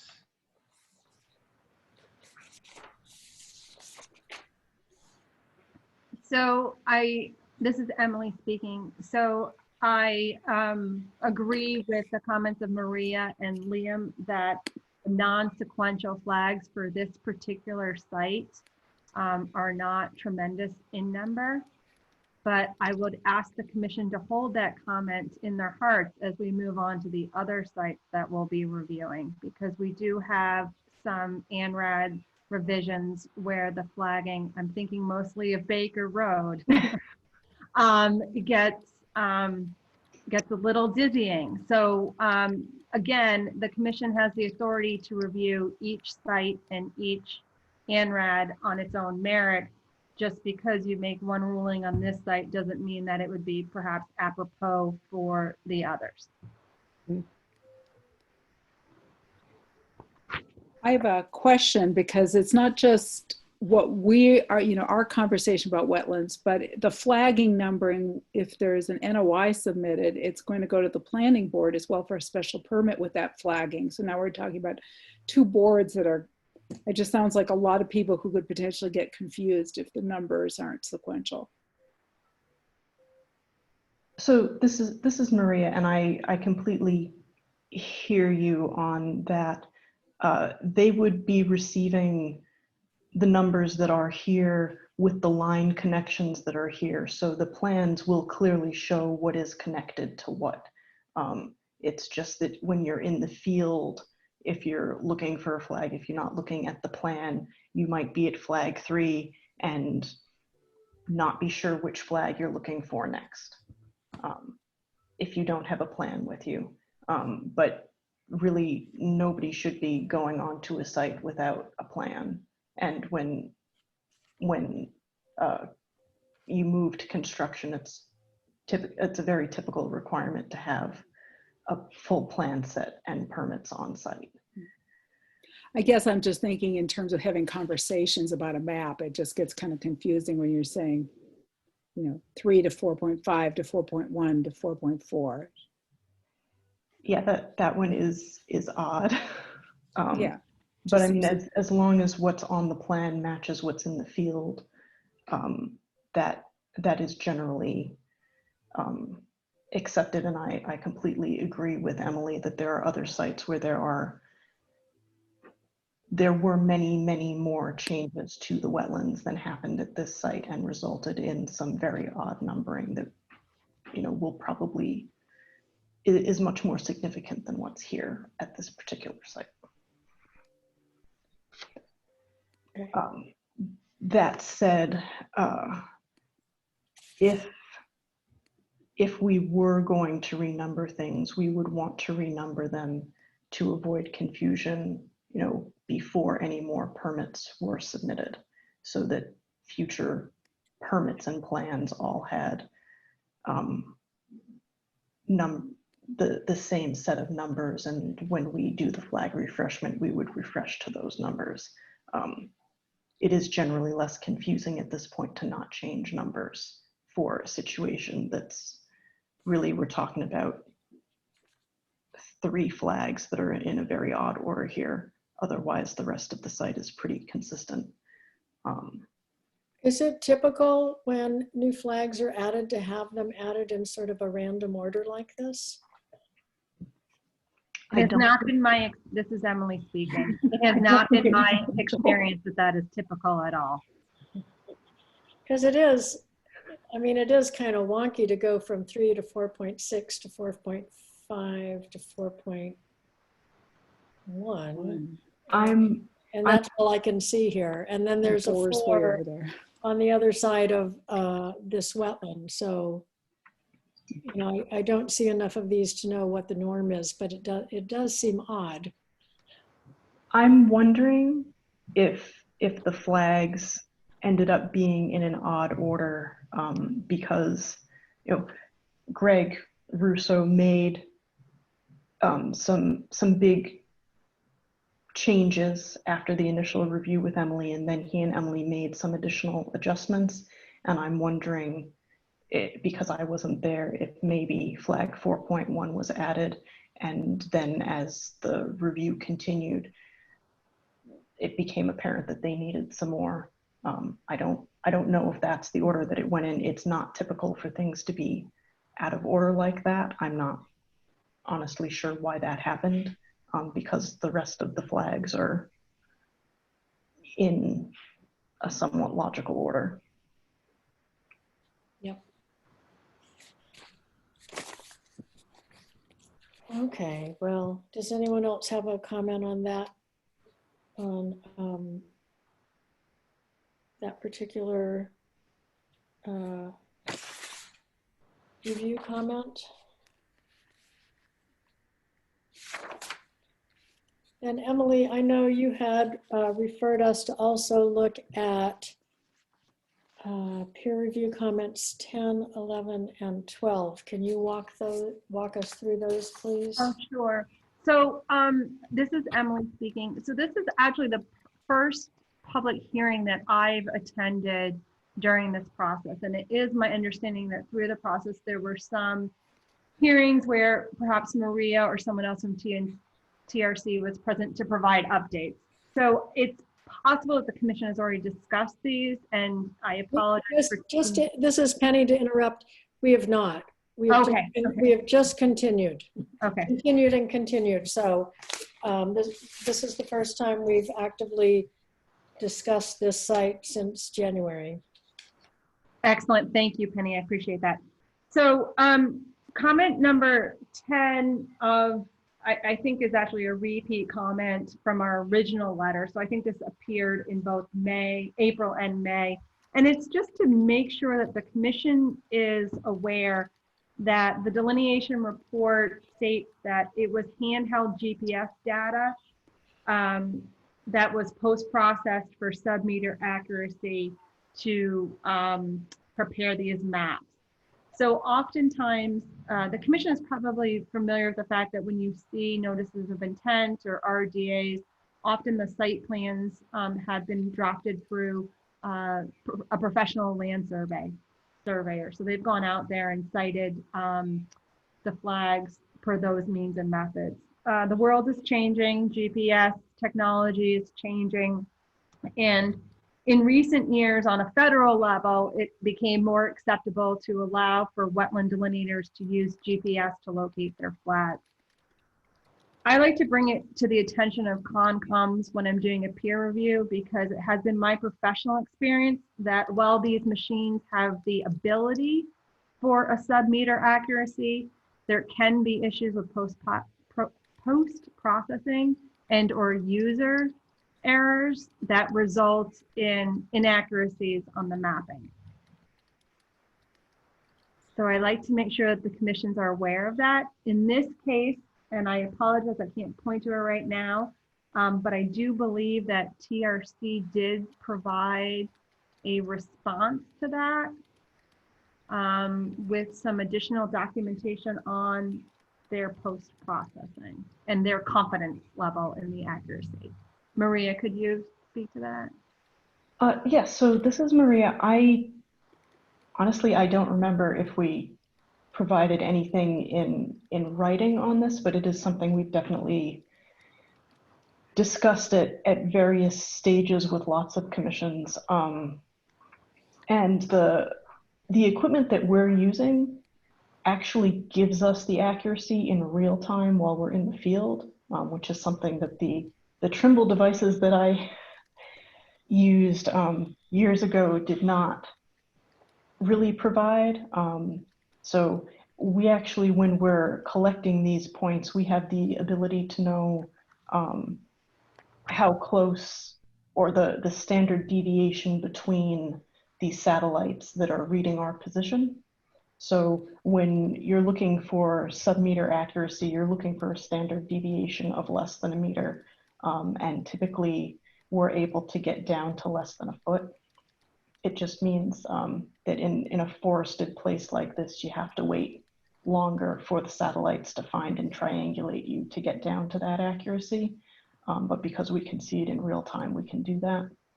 And that is our procedure for our field staff to do it that way. So this is Penny, Maria. I have, so you're saying that your wetland scientist holds the GPS unit until it gets what you consider an accurate reading before moving on to another point? Yes. Okay, thank you. And we also, there are parameters that you can set on the collection device so that it won't even save a point for you unless you've reached that accuracy. Mm-hmm. And the accuracy that you're using as a standard is less than a meter, or were you saying a foot? We, on very difficult sites, we may have to cut it off at a meter if it's really not getting any closer than that. But in the vast majority of cases that I've been in, which has been thousands of points, not just at these sites, we're typically able to get less than 12 inches in terms of standard deviation. And standard deviation is not saying that my point is off. It's saying that if I have 15 satellites, that's the difference, that the average difference that they're reading between where they think I am.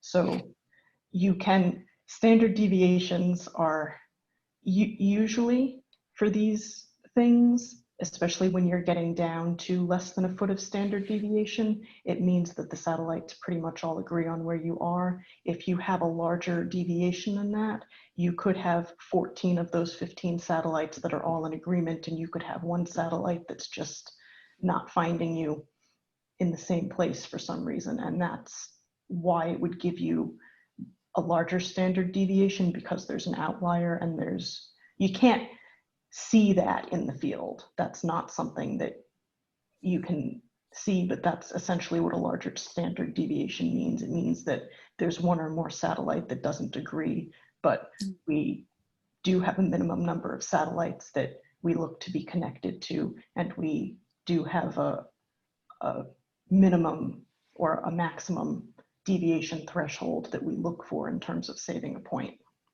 So that's what I was trying to understand. What is your maximum threshold? Is it, because you've said a couple different things here. In this particular case, do you know what the threshold was? Our instructions to our field teams are that they need to be within 12 inches. If they run into a point where, like, they've been standing there for 15 minutes and it's just not getting any better than 3 feet, then there's not much they can do about that. But my understanding from talking to the field staff and my experiences on these sites is that if you're patient, that you will get the accuracy that we're looking for. So my understanding is that these points have that level of accuracy. Okay. And then anything else on comment number 10? This is Tessa. I was just going to say, for perspective, I've done a lot of field research, and my personal handheld device is not a sub-meter one, and its accuracy range is around 12 feet. So getting within 3 feet, 1 foot is really good.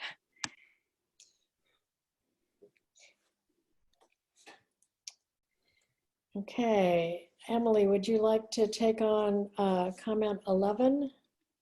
Comment 11 was just a little information to share with the commission. I believe you touched base on this watershed with some of the other ANRADs tonight. So based on the Mass GIS programming, the study area is located within a mapped outstanding resource water.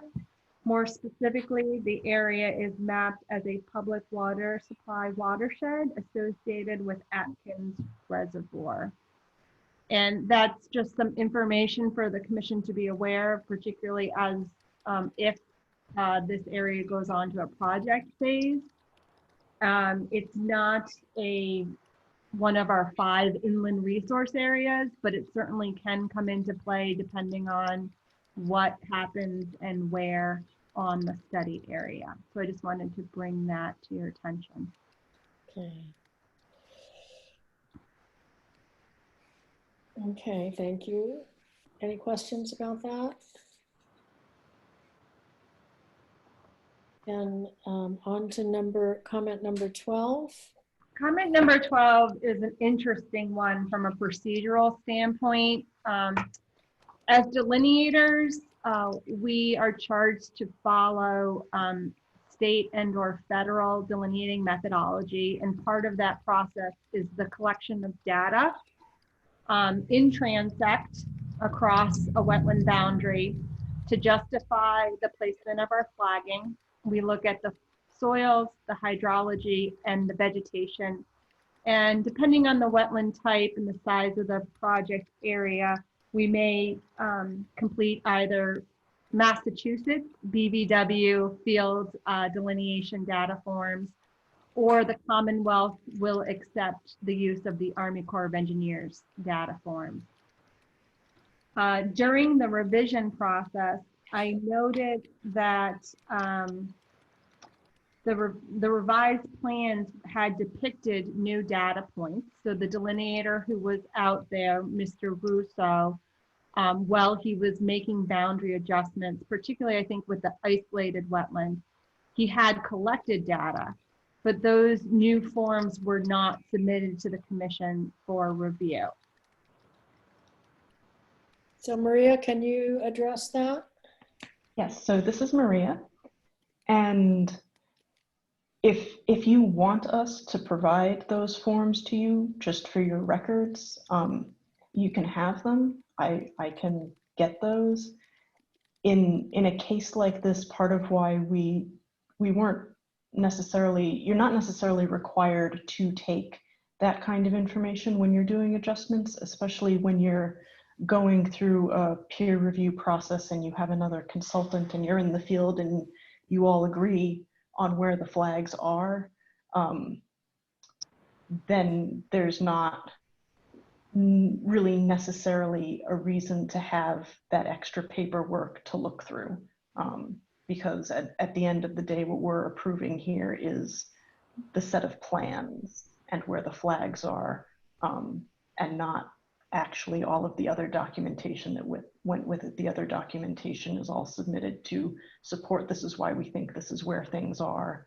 But once you go through the peer review process, especially in a case like this where you know, we had one isolated wetland that got melded into another larger bordering vegetated wetland. So there are things from the original submittal that are essentially defunct at this point. So if you want those for your records, I can get them to you, but they don't really impact the decision about whether or not to accept the updated plans. So can you zoom back to the overview picture rather than this close-up? Absolutely. Yeah. So I guess I would agree that when you're talking about adding a few new flags, like the confusing ones we were just talking about, that makes sense. But when you're talking about this new isolated wetland that wasn't part of your original map of the site, I think perhaps I feel differently. I mean, you know, the isolated wetland that you show in the north central part there, we don't have any information on other than what's shown on the map here. Can you speak to that, Maria? Yes, well, so Your peer reviewer, Emily, has reviewed all of those flags in the field, and my understanding is that she's in agreement with where those flags are and that they appropriately show the wetland edge for that isolated wetland. So since you have multiple consultants that are in agreement about where the line is, we don't typically provide new forms unless they're requested. So as I said, I'm happy to, it does look like Greg collected data for that wetland, and I can provide you forms for your records, but it shouldn't impact the decision about whether or not the flags are in the right place at this point, because I think that we and your reviewer are in agreement about where everything is. Just for clarification, we're discussing the transects in the map that are depicted as U.S. Army Corps of Engineers plot. Is that what we're discussing right now? Yes. Okay. I'll zoom in on that. And so for those, they kind of look at the vegetation and then determine whether it's an upland or a wetland based on what they see. Right, so it's the normal set of forms that we included with the original ANRAD, Right. that they're specific for that wetland, and there's a page about hydrology, one about vegetation, and one about the soil profile and hydric indicators. Yeah, I guess, think from, go ahead. oh, I was just going to say, from my perspective, I think it would be good to have that for the record, since this was a fairly new system from my understanding when I went out on the site visit. So I just think it would be helpful to have those for the record. Yeah, we can send those to you for your records. That's fine. I give one of the comments I wanted to make is, and I'm not sure what happens with an NOI, but assuming that an NOI will be submitted for this, it may be important for the NOI process to know what the soils are looking like and what the typical vegetation is. So I don't know if those data sheets would be provided with an NOI, or is this kind of the last bite at the apple? So this is Maria, and Emily, please feel free to chime in if I miss something, but for a site like this, when you get to the NOI stage, if you've done an ANRAD beforehand, the ANRAD or the ORAD that gets issued essentially takes the place of including a wetland delineation report and forms in the NOI. That's kind of the purpose. My understanding at this time is that future development will avoid the wetlands and buffer zones at this site. So this would actually not come back as an NOI. It would just have to go to the planning board unless something dramatic changes in what they think the design is going to be. So and when you get to a point in your design where you need soils information, it's actually really typical that we don't use the soil information from wetland delineation to do that. Typically, there's a stage in projects of this size where you actually have an excavator come to the site and dig test pits and a driller to actually get a lot more geotechnical data from the site as a whole, not just within the buffer zone. So they would pretty much be doing a much more extensive study of the underlying ground that would be completely outside of these forms. Thank you. So, If I may, Penny, this is Emily. thank you, Emily. So I concur with Maria, and your question, Miriam, is the last bite of the apple. So once the commission approves the boundaries as depicted on the plans, once you issue your ORAD, the boundaries will be set for 3 years. And so during that time, if a notice of intent is filed for a project, it's just going to refer back to this approval. What I want to make clear to the commission is I don't want you to take away from this discussion that data presented on these forms is not important. because it is an important professional norm that we complete these forms.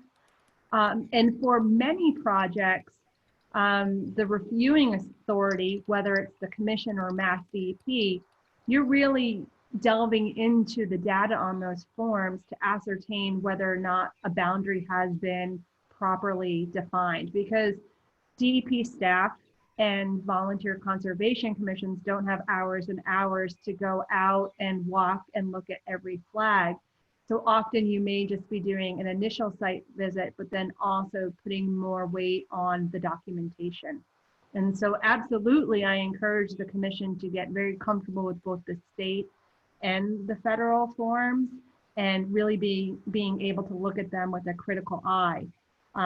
When you get familiar with them, you can start to look at them and see where right away maybe there's an error in the assessment of the vegetation or an error in the assessment of the soil. That's going to be a red flag for you when you're going out to the property and looking at the boundaries. In this situation where you did go forward with a peer review, it was an intense review in the field. So as opposed to, you know, being at a desk in Springfield at the DEP, you know, or maybe having limited time as a commission, we walked all those lines. And so if the commission is comfortable with that, by all means, that's the purpose of the peer review. But I do encourage you absolutely to always look for those forms and to vet those forms as the regulatory authority. Thank you. Well, I certainly feel like, based on what you said, and this is Penny again, based on what you said, Maria, that if a project is presented for this site that is potentially in the buffer zone, then there is no more wetland review. Then I definitely want all the information available at this point. And so from my perspective, I feel like having that information is critical to issuing an ORAD here.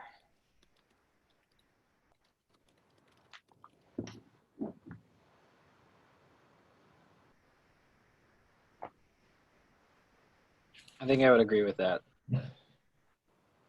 And again, if it was 2 points on the outside edge of the line, like you showed us, you know, like T1 or T4 that were away from the central portion of the site being looked at, I would feel a little less strongly about this. But this is a new wetland that didn't show up in any of the work that you presented to us in the original delineations back in January. So I think it's really important to have that.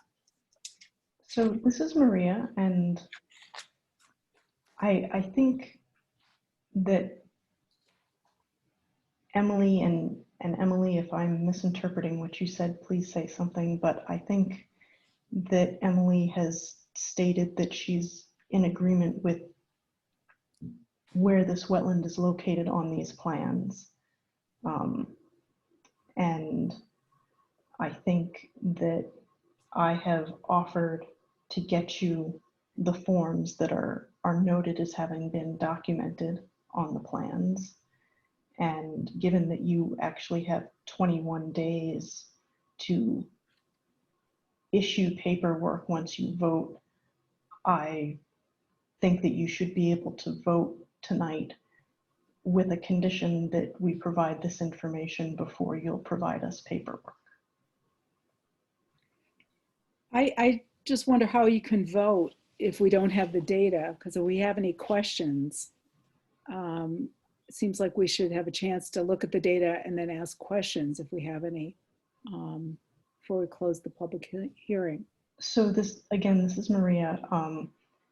As has been stated, the peer reviewer walked every single one of these flags and is in agreement with them. So usually you look at these forms before you go to a site. It's kind of like doing your background research to say, okay, this is what this company found, and I'm looking at this form and this looks weird, so I want to definitely go and look at this spot. In this case, there isn't a question about where the wetland line is. So it's not something that would really need to be reviewed at this point because it was already reviewed, frankly, much more thoroughly in the field than you would ever be able to review just by looking at a form.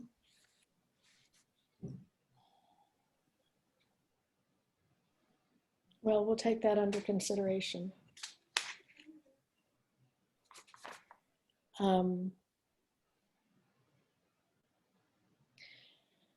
So Emily, I think we've made it through all of your points. Do you have any parting words for us here? This is Emily, and yeah, I think, you know, we went over the comments that were just simply comments. If the commission were to go back over the entirety of the 2 other comment letters, you know, there was a lot of technical, you know, this flag was moved, that flag was moved, this boundary was expanded. At the end of the day, I've reviewed the most recent revision, and in my opinion, I concur with the depictions of the boundaries.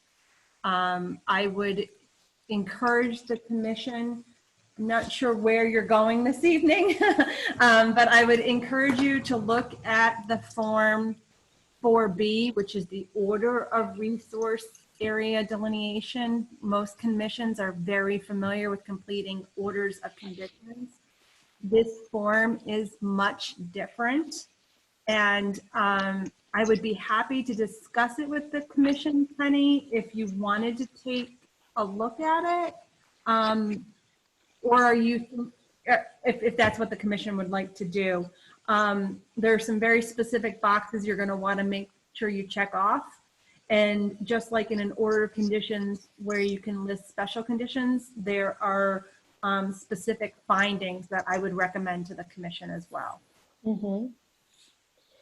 This is Tessa Dowling. Along that note, I was, because this is a new form for me to fill out, I wasn't sure in the original ANRAD submitted, there was a table that showed how many linear feet of wetland. And in the update, that it was just maps. There was not that a repeat of that form. So I wanted to confirm whether that linear feet is accurate that was in the original ANRAD, because I didn't see a place on the form to correct those numbers. Yeah, so this is Emily. Would you like me to respond to that, Penny? Yes, please. So that's an excellent observation, Tessa. And when we think about NOIs and OOCs, oftentimes numbers are changing. With the ANRAD, they're really calculating the linear feet because that's how they calculate the fee. When it comes to the response of the ANRAD, which is the order, you're not asked to fill in that linear footage. So under the ORAD, the important aspect is that you are citing the title of the approved plan and the revision date correctly. And when you get to, then that's on page 1. When you get to page 2, you're asked these really interesting questions. You're asked whether or not A, the boundaries are accurate, B, the boundaries are modified, or C, the boundaries are inaccurate. Whenever you get an ANRAD submittal that then goes through a process so that during the review, the boundaries are changed from the original set of plans, you want to check off B, that the boundaries are modified. The boundaries described on the plans referenced above as modified by the Conservation Commission from the plans contained in the ANRAD. So you're clearly letting the permit holder know that you didn't approve the plans that were originally submitted, rather the revised plan set. Thank you. I did look at the form before this hearing, so that makes sense to me. Okay. Then there are some subparts to that. Subpart 1 is, are you approving bordering vegetated wetlands? And you would say yes in this instant. Subpart 2 just jumbles everything else together and lets the commission sift it out with some language. They give you some blank lines.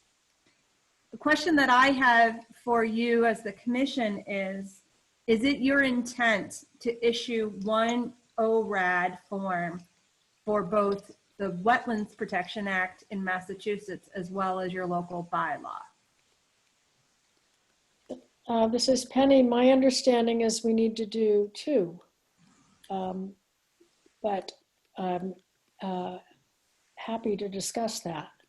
So Penny, thank you. This is Emily again. We may need to roll up our sleeves and look at the language of your bylaw, but you may recall that with an order of conditions, you can order one set and there's a space where you just check off the municipal bylaw section.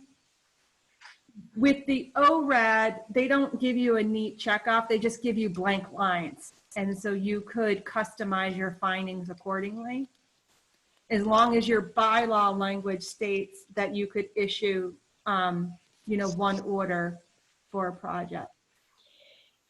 So would we be able to specify resources under the SCC bylaw in those blank lines? Is that what you're saying? Yes, thank you, Liam. This is Emily again, and you did a great job of being succinct in what I was blabbling about.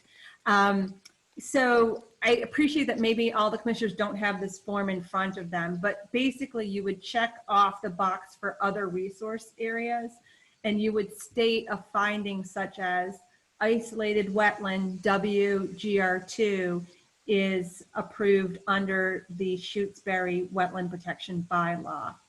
I would also recommend a finding that specifically addresses the fact that you're approving the 100-foot quote unquote buffer zone, which under your local bylaw is an actual resource area.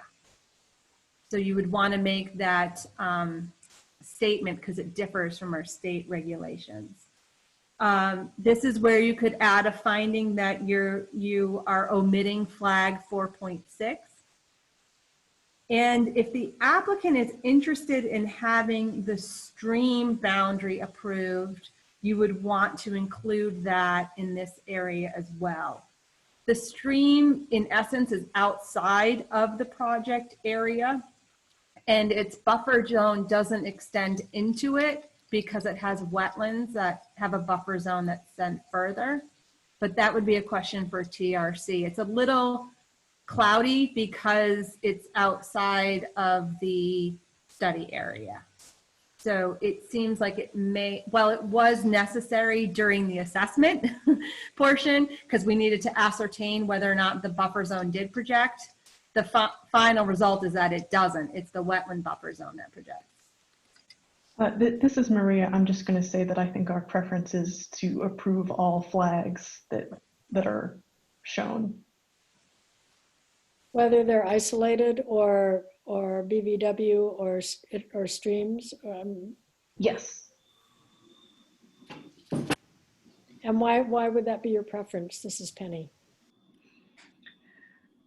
Because it speaks to what direction the stream is flowing in, because it did turn out that there's wetland along the stream where it matters in terms of throwing buffer zone onto the study area. But once you get a little further from the site, the stream abuts upland. So if something changed for any reason, then I think that it would just be preferable to have those flags locked in since they were reviewed. Commission, if this is Tessa, if it would be helpful, I do have a form on the desktop that I could share to show what the ORAD looks like. I would enjoy that. This is Penny.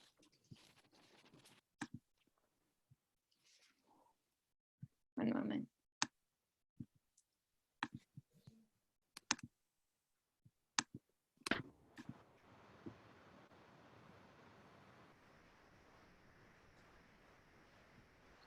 It's also generally cleaner to note just all the resources that were flagged and reviewed rather than to have to include some and not others. It makes things less confusing since they are on the plan. So here, this isn't completely filled out because I started filling it out on EDP. and I was just going to use this form for the signatures, but here's where the plans would go. Emily Stockman was just reminding us that the final plan, I believe, is October 16th. Yes. And that is the final one to be referenced. And then here's the different choices. And the recommendation was it being modified because of the peer review. And then if I may, Tessa, this is Emily speaking, you would also check off BVW, you would check off other resource areas. And then right there where it has a cursor and it allows you to put in your findings, depending on if you're submitting electronically or not, sometimes the most friendliest thing to do is to type "see attached findings" and have a separate sheet. The program isn't always user-friendly to let you list all of your findings, and the commission should feel comfortable doing that. That was a very clerical comment, you know, but just so that you're aware, sometimes the software with the EDP, sometimes the forms aren't always user-friendly, but you can always say, please see attached, just like with an order, you say, please see attached special conditions. Okay. And Tessa, just can you scroll down further?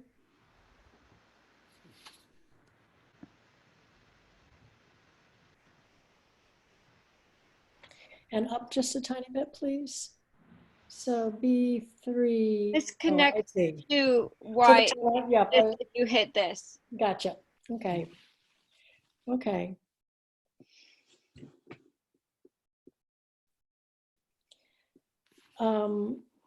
So do other commissioners have questions at this point?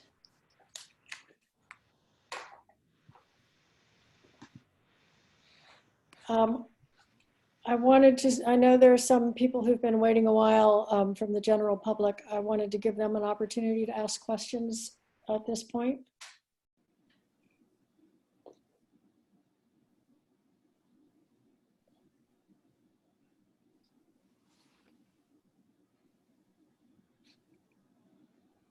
Is anyone still there?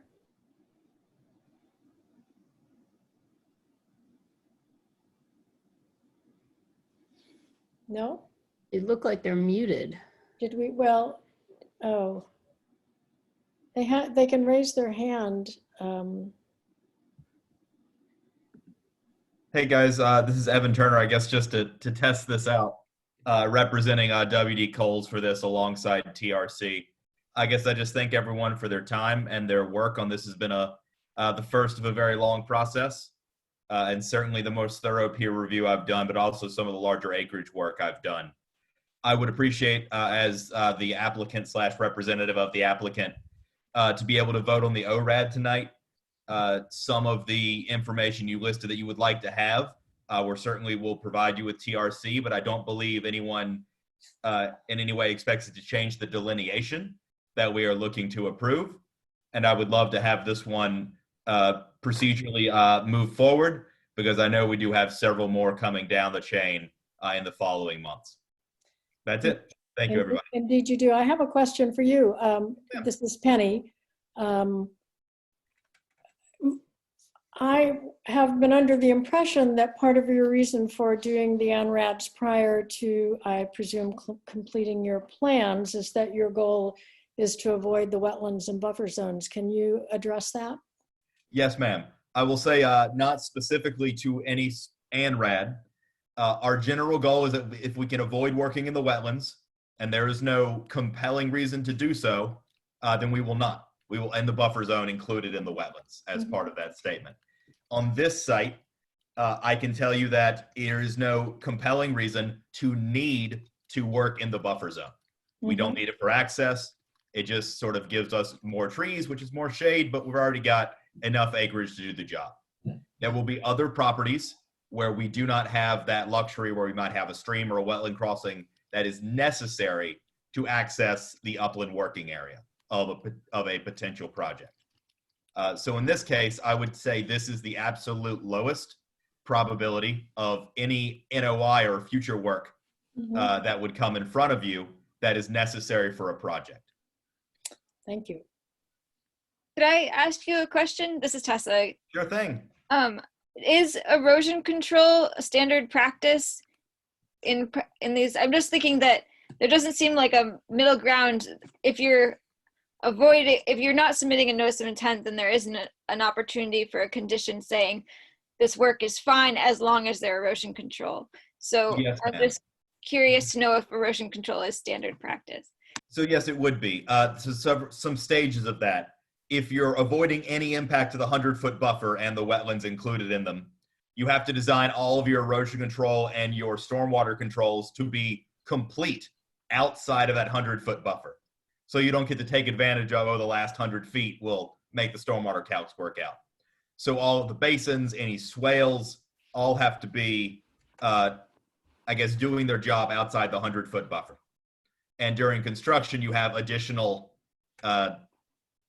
installations, temporary or even more temporary, like a straw bale or a temporary basin, to make sure that while the ground cover is less covered, you still don't impact the wetlands before you go back to a meadow, because typically you do get down to dirt when clearing trees and doing forestry work. Does that answer the question? And the planning board will have an opportunity to review the stormwater design. Right. So that would be under the approval of the planning board. Yeah, so to echo Miriam and Evan, the planning board will also have the opportunity to weigh in on stormwater and engineering design. So even though it wouldn't come before the Conservation Commission, it will absolutely be reviewed with that in mind, and will have conditions attached to it just through a different permit. Thank you. Can I just ask a question? This is unrelated to the ANRAD, but I just remember back from the permitting of the Wheelock tract when there was an NOI submitted to the Concom, that the Concom had a wildlife an assessment done as part of its review process. But since this isn't going to go to an NOI before the Concom, that would end up, if they wanted it, that would end up in the lap of the planning board to determine? This is Maria. Yes, I don't have experience with your planning board specifically, but we have had planning boards that have requested wildlife assessments for large projects like this. So it's something that they could ask for, and if they asked for it, would be provided. Yeah, I was just wondering because last time it was the Concom that did that, but sometimes it's just the first board you get to mm-hmm. For some of that stuff. So gosh, we should have asked for a wildlife assessment as part of this then, huh? I mean, the NRAD is a specific focus of an item, though. Like, yes, I know.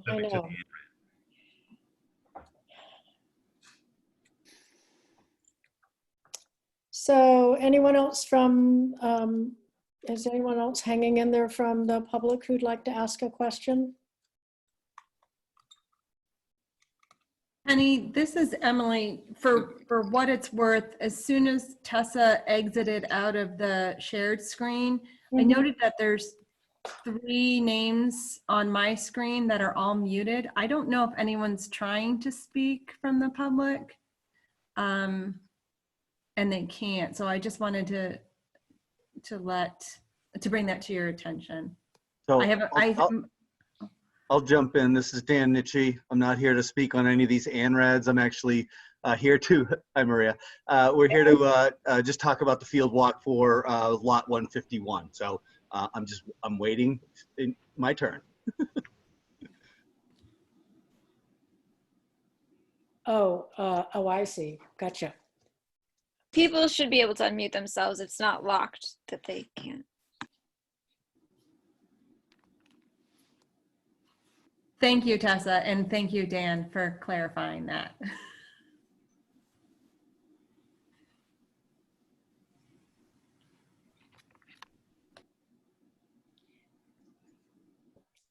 So I guess this is Penny. I'm asking the members of the commission who are in a position to weigh in on this, whether you think we are at the point that we can And Emily, please jump in if I'm getting this wrong, because we haven't been through an ANRAD process before, whether we have sufficient information to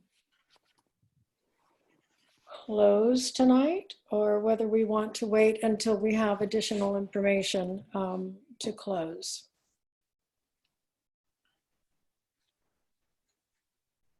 So Penny, this is Emily Stockman. As the peer reviewer for the commission, I just refer you to my email with my final comments of November 2nd, which states that that in our opinion, the recommended revisions have been provided on the October 16th site plans. Okay, thank you. I think that we have sufficient information to close. My only concern was having that data from the delineation forms, but it sounds like that is more of a formality than actually determining the boundaries. So from my point of view, if Emily agrees with the delineation revisions, then I'm comfortable closing. I would agree. I'm not a vote. I can't vote. I can't vote on this, but I would just like to throw in that I'd like to see the data sheets. I actually read them and pay attention to them, even if it doesn't change the lines. I think as a norm that we want to manage for all of the ANRADs coming up. Anyway, go ahead, Robin. I cut you off. No, I was just saying that I agreed with Liam. I agree too.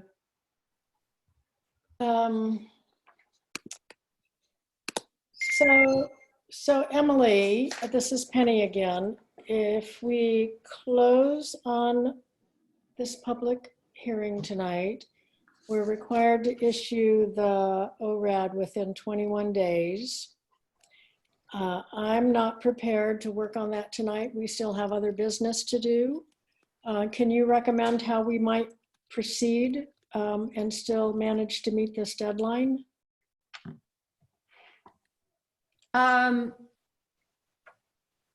So is it that you're not ready to vote on it tonight? Or not ready? I'm ready to vote on it tonight, as long as it doesn't trip us up so we don't have another meeting for a month, which is more than 21 days, which means that we don't have an opportunity in the context of a public meeting to work on any special conditions for this. And I'm trying to figure out how to work through that. Excellent point, an excellent observation. So if the commission wants to continue to have discussion in a public hearing on how they're going to issue findings for the ORAD, then you would want to continue the hearing so that you had that opportunity, if you're not in a position to do that this evening. When, as your peer reviewer, when we were going over the forms, I did verbally go over what I would recommend for findings, but I certainly understand that the commission may want to have more time to deliberate on that and discuss that. Yeah, I'm just feeling that we've been talking about this for an hour and a half. We have at least another half an hour's worth of our meeting, and I think what in the best of all worlds we could do is have a commissioner work with you to draft the ORAD and then present it to the commission and vote on it in another public meeting. That's what I would recommend. This is Liam. I would just say, for me personally, I think that we could vote on this tonight, because as far as I could tell, is that other folks would agree that we could accept the delineations as modified. And I think this is a little bit different than an order of conditions, where we're not talking about special conditions. We're just agreeing to accept the boundary lines as modified by Emily and us. So I think for me personally, as long as folks agree with me on the commission, I see the boundary lines as accurate as modified. Well, I generally agree with you, Liam, but I think Emily raised several interesting points that I think should be addressed in the ORAD. And I've got things scribbled down all over pieces of paper here, but I don't have the presence of mind to organize them into a document tonight. Maybe someone else on the commission wants to do that.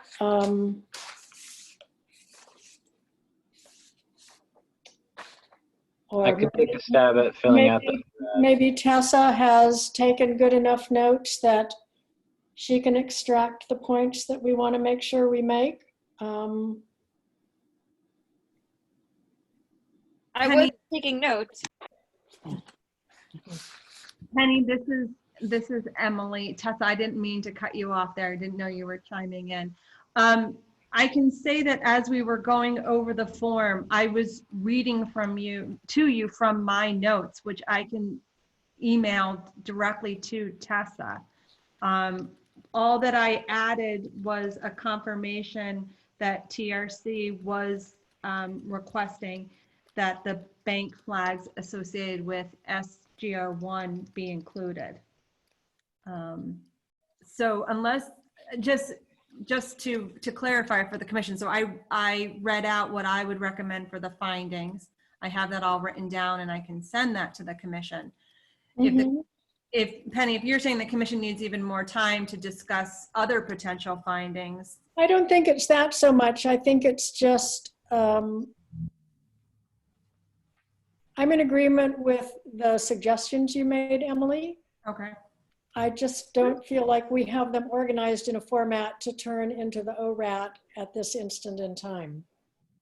And maybe if you're able to send that to Tessa, we can accomplish that. But we just a reminder to the commission, we skipped over much of our agenda for tonight to address what we've been talking about with these various ANRADs. And we have other business that we need to attend to. This is Liam. I would just say I'd be comfortable filling out the ORAD after the meeting with Emily's notes.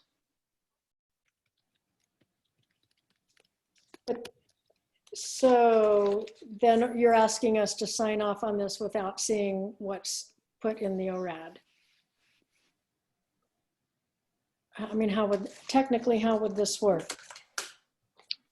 I was just assuming it would work like an order of conditions where we would close the public hearing. And then, you know, I would present the ORAD to the commission and we wouldn't sign off on it until everyone was comfortable with it. Well, that's what I would like to do too, but then we would have to do that at our December meeting because we can't discuss it and sign off on it until December. And then if you close the public hearing tonight, you've only got 21 days. Right, and so that's the rub, that we're only meeting, if we were meeting in 2 weeks as we do much of the year, I would completely agree, Liam, that that's what we should do. And I'm just trying to figure out what to do about the fact that it's well over 21 days before we meet again and we can say that we're ready to sign off. Penny, is it that you don't feel like you can figure out if there are extra findings besides the recommendations from Emily Stockman to add at this point in time? Because you need time to think it through? I just want to see Emily's comments and look them over before they go into a formal document like this.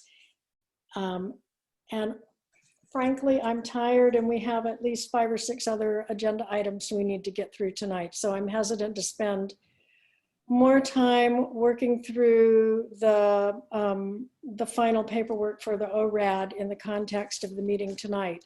I would like to do what Liam suggested and have Liam and Emily work on this and prepare the form and then sign off on it at our next meeting. That's what I would recommend. So this is Maria. Typically, at this point, if the commission is in agreement with what's shown on the plans, you would close the public hearing. We have had this conversation with other commissions and with Mark Stinson that if your findings on the form do not differ significantly from what's been discussed at the meeting, that there's no need to have the written document ready at that meeting, or to have to wait until the next meeting to approve that document. That's something that can be done offline by the commissioners. We're not allowed to talk about it offline. If they are not significantly different than what has already been discussed as findings, because we have gone through the form with Emily and all of you. If there is something significantly different that comes up, then yes, you would say, you know what, we actually can't do this right now. But unless you feel like there's something that's been missed, then I don't think there's anything that's been missed. I just feel that I would like to see a list. We talked about a lot of things tonight, a lot of things. And I feel like I would like to see the list of things that Emily would present in one coherent place and have a chance to look at that before signing off on this. I mean, good God, we've been working on this since January. I don't really see that one more month makes a huge difference.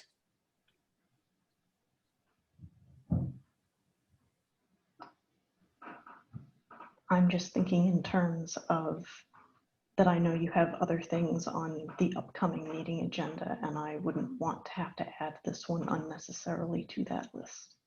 Well, this one would be done except for the fact that we could look at Liam's and Emily's work before our next meeting and hopefully just approve it, and it would take no time. But I think doing it in the context of our meeting right now is just more than I feel I'm prepared to do.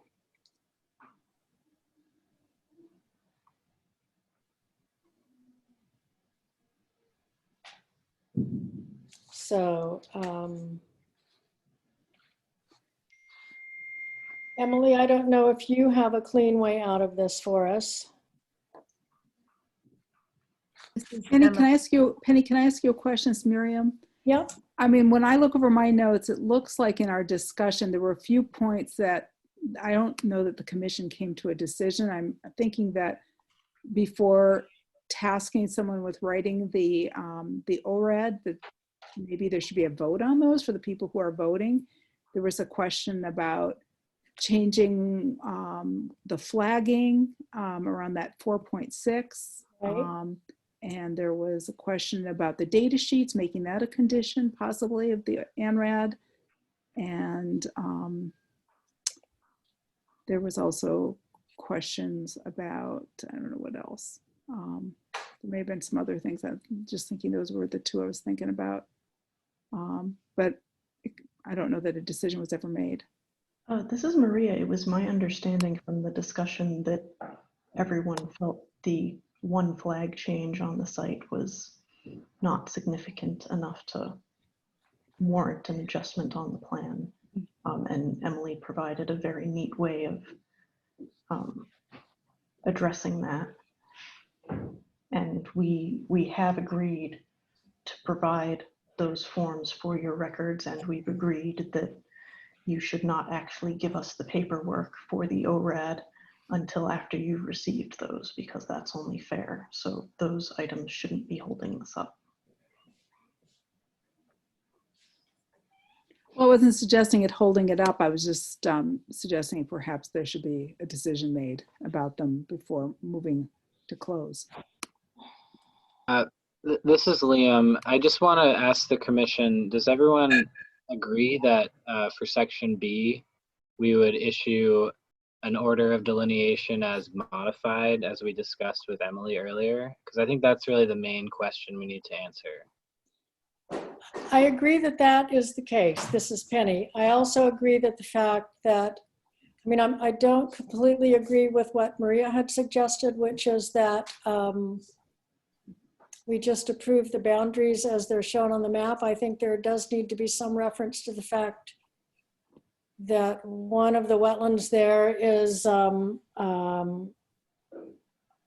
there because it's under our bylaw and the rules surrounding that are slightly different. And so I think that that needs to be acknowledged in there as well. And Emily, back to you. You had said we needed to look at our bylaw to be clear as to whether we needed to issue 1 or 2 ORADs. Yes, Penny, that would be, so it's been my experience that commissions have just issued the 1. But it's, in my opinion, that would be just a clerical paperwork question. I don't think that it weighs on, how the commission ultimately votes and issues findings. It's just whether or not you're presenting it formally on 1 set of paperwork or 2 sets. And it's Emily, your impression that there's a mechanism to make a note in the 1 ORAD that one of these wetlands is, I'm sorry, I'm getting really tired at this point. I appreciate that, Penny. So after 9 o'clock, it's very hard for me to be coherent, so I apologize. But I think you get my point. Can we acknowledge the fact that this is a bylaw wetland, a town bylaw wetland versus a state regulated Wetlands Protection Act wetland? Absolutely. It has been my experience that under the subpart of section B with the modified, you not only clarify that it's bordering vegetated wetland that you're approving, but any other state resources and any other local resources. And do you call them out specifically there, or do you just acknowledge that you're approving a lot of different resources? It would be my recommendation, as previously stated, that you specifically call them out. And that may require Tessa jotting down, please see attached sheet, so that the commission is confident that what they have passed judgment on and approved is clearly conveyed to the permit holder. And so it would be my recommendation that not only would you improve a finding of approving the BVW, but also the intermittent stream bank as requested. Also isolated wetland under the local bylaw. Also 100-foot buffer zone, which is a resource area under the bylaw. And a note that flag 4.6 is not approved or is omitted from the boundary. And I believe because these are findings and not conditions, I believe it's just an agreement in the minutes of the meeting that TRC is going to be submitting to you the data forms that you have requested for the isolated wetland to have them in the file on record. So Liam, did you get all that? I did get all that.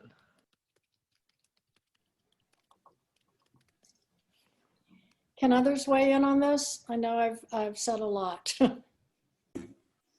And I know, Liam, I've gotten your point of view. Robin, Mary? I think that it's fine with me to take this path. Mary, have you grasped enough of this to have an opinion? Yes, I think, I mean, I'm fine with it too. I think, if they're willing to, if Liam's willing to go ahead and put that all together, I don't have a problem with moving forward with this. Okay. Okay, so Liam, will you just work with Emily to make sure everything that was discussed is included in the findings? Sure, if Emily could just forward her notes to Tessa, perhaps Tessa could relay them to me, and then I will fill out the ORAD and send it to the commission. Okay. Thank you, Liam. Liam, I'm happy to help with that too. Since I've been looking at the form, I feel good about the formatting. Great. And I have it started, so. Okay, well, then in that case, I will move that we close this public hearing. Second? Harrington, second. Okay, so Mary and Miriam, you don't get to vote on this one. Cregan, Aye. Harrington, Aye. Jakes, aye.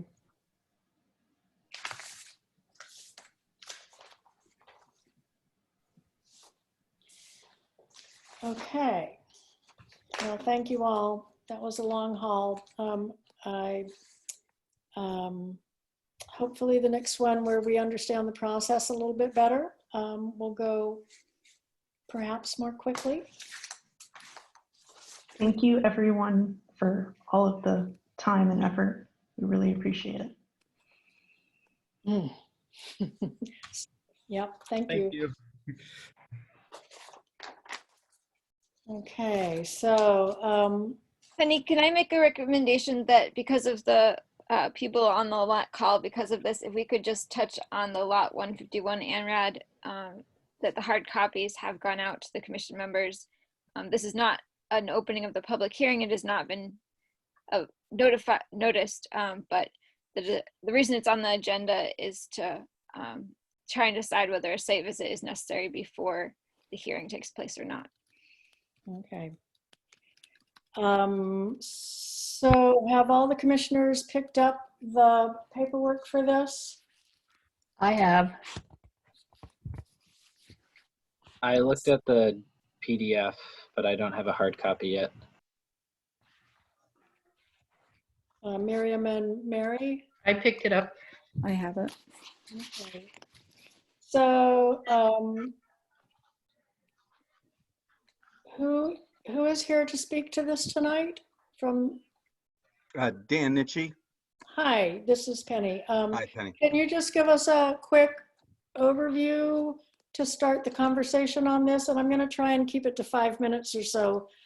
Sure, I'll try to do it in 3. It's about a 6 to 7 acre lot. It's just south of the, or west technically, of the town hall. It's a very narrow entrance lot, kind of almost across the street from Pelham Hill Road. And it extends back, it's like a flag lot, so to speak. It has a very narrow road, like a between 2 stone walls, and then it opens up to a larger piece of land in the back. And I believe the owner is looking to put a single family house. I don't know if it's 1 or 2 on that lot. I don't know what the zoning is. I don't deal with that type of thing. I just do the wetlands. So we delineated the wetlands. We've generated the forms that you guys have just spent a lot of time talking about. So those are submitted in the application with a description of the wetland resource areas. But it's just wetland boundary confirmation, just like you've been dealing with the other ANRADs. Yeah, okay. That's it. Okay. So just so the rest, all of the commission knows, the owner, Mark, is it Whiteman? Is that how you pronounce his name? Correct.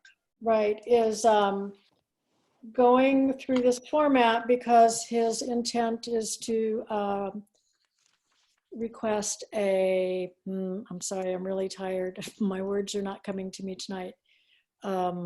An open space plan design on this lot, which would have been unbuildable until the bylaw changes, the zoning bylaw changes of a handful of years ago. Because I presume he doesn't have enough frontage on the road to use the property otherwise.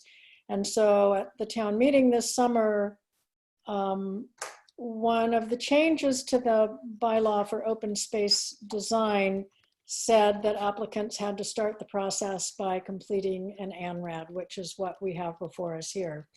And so, so again, with the other ANRADs we had, this is the first step in a lengthy process. What will happen after this is that we'll get through this step of things, and then Mr. Whiteman will need to develop an open space design plan to present to the planning board.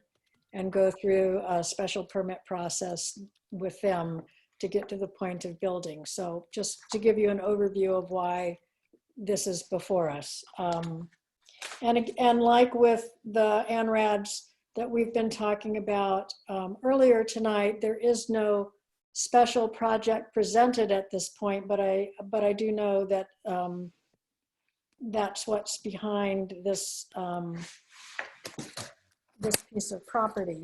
And of course, that shouldn't influence looking at the wetlands here, but that's what the story is. And so you said, I'm sorry, what is your first name, sir? Dan.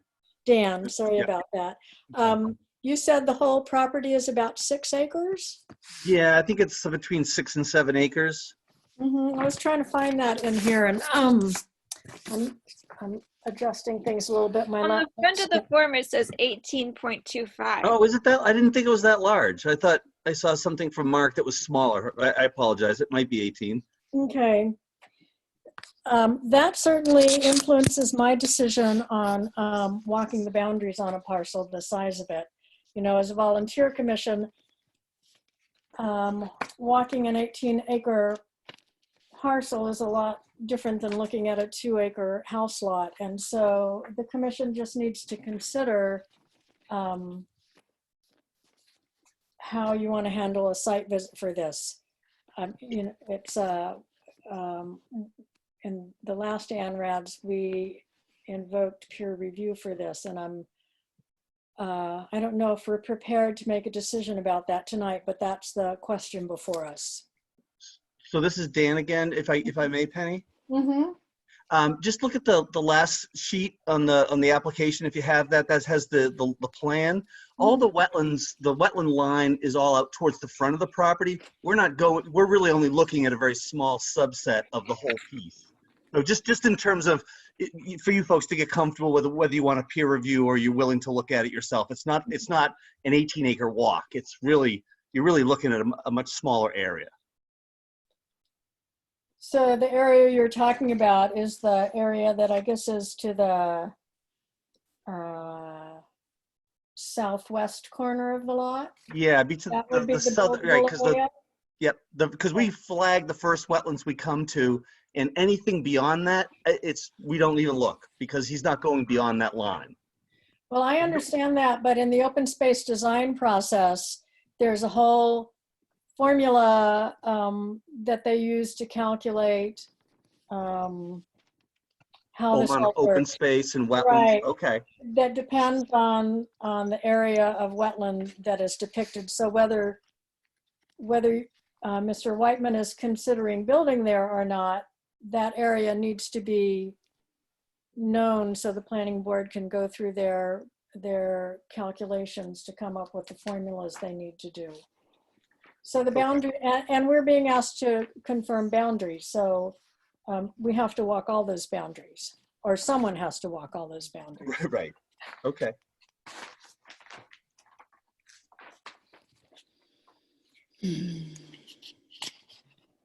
So Penny, are you saying that the delineation needs to go further before we want to consider a site visit?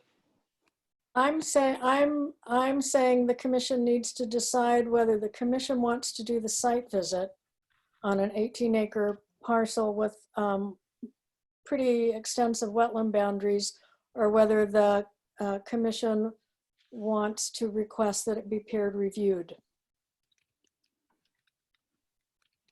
And I'm not sure we're prepared to answer that tonight, but that's the question before us.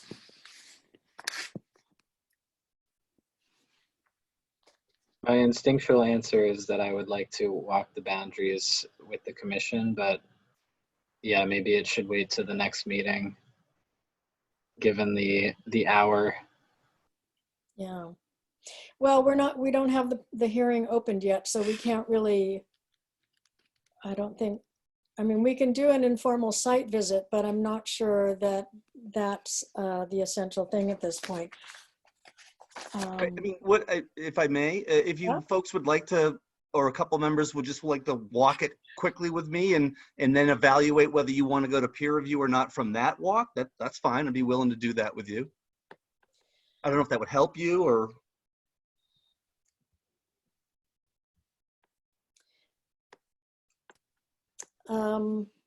And just in terms of the 21 days since filing, this would need to be on the December. Well, it would need to be opened on the Yeah, it would December, need to be right. opened. What's the time limit from when you apply to when you open the public hearing? 21 days? Right. So I'm 21 days. Which just as you've heard from earlier in our meeting tonight, it's a challenge when we're meeting once a month as we do November through February. So are we in trouble if we aren't meeting in 21 days? Well, it's possible that we get it ourselves into a little bit of a bugaboo, but generally things are slow in the winter. And so, I mean, that's part of the rationale for the fact that we only meet once a month in the winter months. But, you know, everything's unpredictable. Who knew we were going to get 4 giant ANRADs last January 1st? So, I mean, I don't feel confident walking a wetland boundary and I mean, without herbaceous vegetation on the ground, I don't feel qualified to assess a wetland boundary on my own. I don't recommend that the commission go out there and do soils. And so, I mean, I am leaning to having someone external review it, but the hearing does have to open. So if the commission can't decide on whether or not there'll be a site visit, it would be good to pick a time for the December hearing, which is December 10th. And what do you, well, we should definitely open the hearing on December 10th. What are the times that are already taken at this point? Just 8 p.m. with the Pratt West. Okay. Pratt West, sorry. I'm not speaking properly at this point. Yeah, it's been a long night. Yeah. So, yeah, I'll well, double check that, but I'm pretty how sure. about 7:30 on the December date? Let me just pull it up. I did check earlier, but yeah, December 10th at 8 p.m. is the Pratt West. So 7:30 on December 10th would be fine. So, how many linear feet of wetland are depicted on your map? We're over the 2,000. What was the number we have there, Tessa? 2,867. Yeah, there you go. Thank you.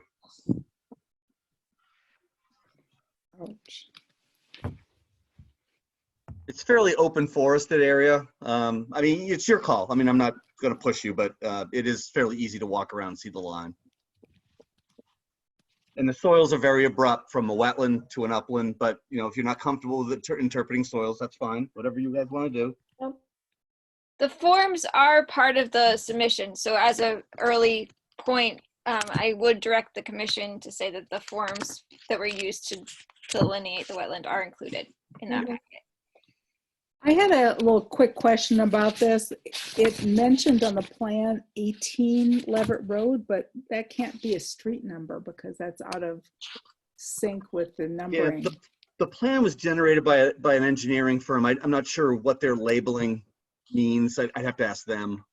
Okay. But you're right. It's not a house, so they can't have I believe it's map 26 lot H151. I don't think there's an actual street number. The map says 18 Leverett Road. I was curious about that. Yeah. Where they got that number from. I don't know. It's right next to 97. So. Yeah.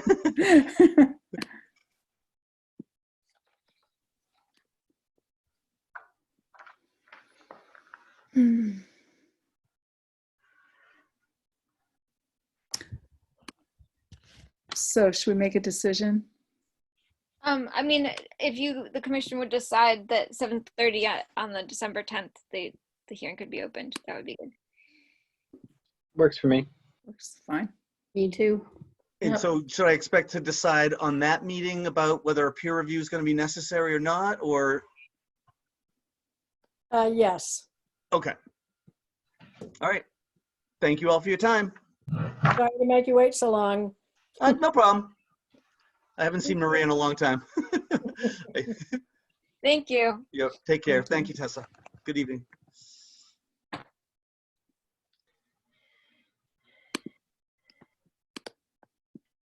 Okay, I've got to go get my agenda. I had to relocate when my battery died. Just a sec.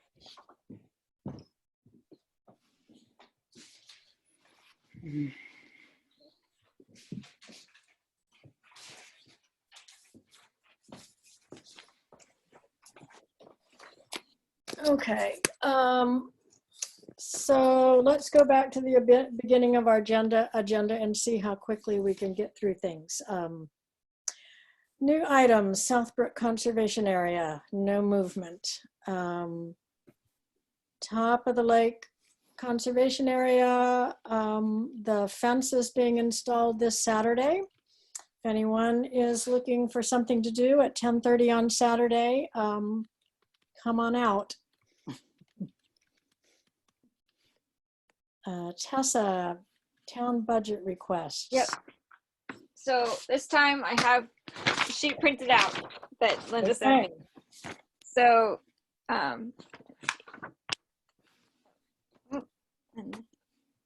first, then it doesn't have a full value. So the commission expense line was $1,164. So if the, and I think that's always been adequate for us. okay. Then if the rest of the commission agrees, then I can work on filling out submitting that form to the town. You know, just talking about money for just a minute, I don't know if other commissioners have encountered this, but I have done a tremendous amount of printing on behalf of the commission now that things aren't printed for us at town hall. And I was considering asking the commission to pay for a printer cartridge, which I need to buy soon. And, you know, these are challenging times. I'm wondering if other members have had the same sort of thing. I've had the thought come to me because for a while I was printing out copies of all the site visit forms and, you know, printing out all the material that gets emailed to us. And anyway, I'm just going to say it floated through my mind at one point too. Well, I would say that if any of us feel like we've taken on personal expenses that really are expenses of the commission, bring them forward for reimbursement, just as a general thing. How about bug spray? Permethrin. Yeah, well, in the spring, we'll bring that up again. ZBA special permit for 80 Shore Drive, Chad? That was just for me to, as part of the requirement for the ZBA special permitting, I have to notify you that it's been brought in. And the only other thing I have to say is that I haven't been there personally, but I have been on ArcGIS Oliver, and there are no jurisdictional wetlands on the property, and it does not fall under the rare habitat, like was it rare communities, the endangered species natural heritage layer. It also does not show up, but I am required to let you guys know that this is gonna happen. And I guess my more in-depth knowledge of it is that it is still in process. Like, it won't be at this coming meeting. It'll be at a meeting in December. But from your perspective, there are no wetlands issues associated with this. Of course, unless there's something like a vernal pool that isn't mapped, nothing, yeah, I would be surprised if it came in front of the commission, but I'm supposed to tell you. Okay. I think we might have seen that homeowner for something unrelated at some point, but nevertheless. Cordier, Andrew Cordier. Cordier, I don't know that name. Draft general wetlands bylaw, an important topic, but I'm going to suggest we not tackle that at 9:43. I would agree. Please. Old Peach Orchard CR monitoring visit. So, oh yeah, I was just gonna formally mention in the minutes that, as you know who were there, the site visit, the monitoring visit did happen on November 6th. And Liam is going to be making us a map. I finally got him today, the correct waypoints. But he's gonna, so we'll have a GIS map with the track I took, and I'm still in process of typing up the form. So I don't have that ready for the commission yet, but it's in process. I have located the Word document version, so I can type it up now. Okay, and then I have on here Baker Road paving. Yes. Oh, I just wanted to, oh, pending. So that's under the pending items to schedule. That's like a general thing for me to keep track of the bigger items.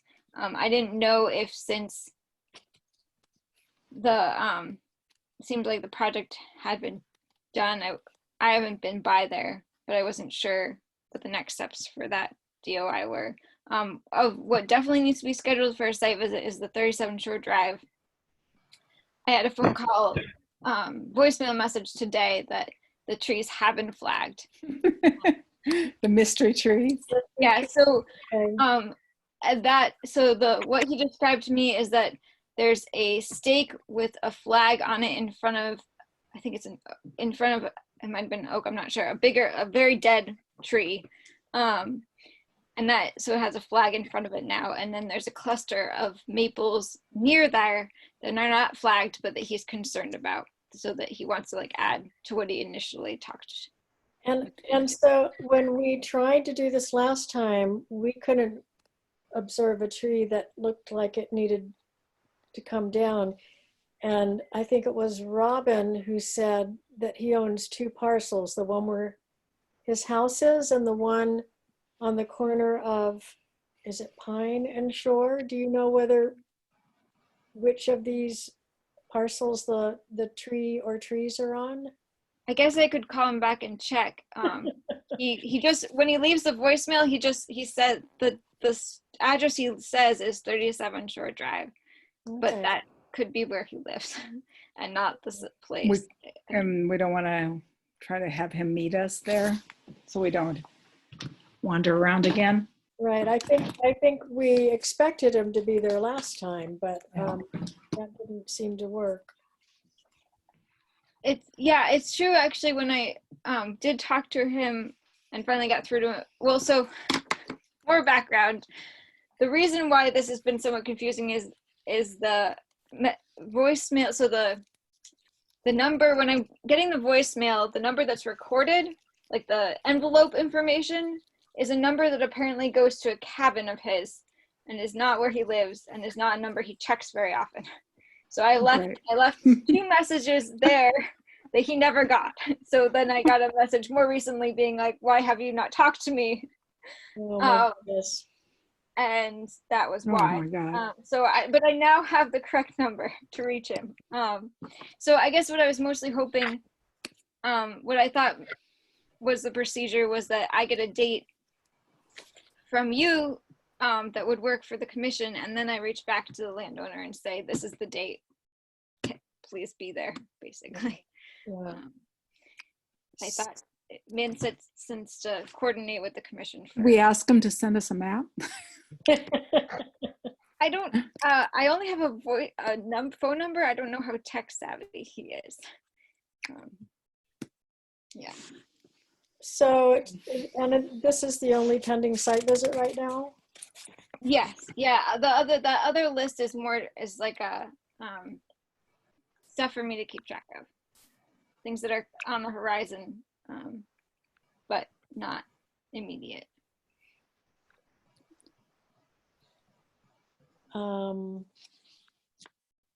Well, I'm doing Conservation Commission work for half of Saturday, putting in a fence.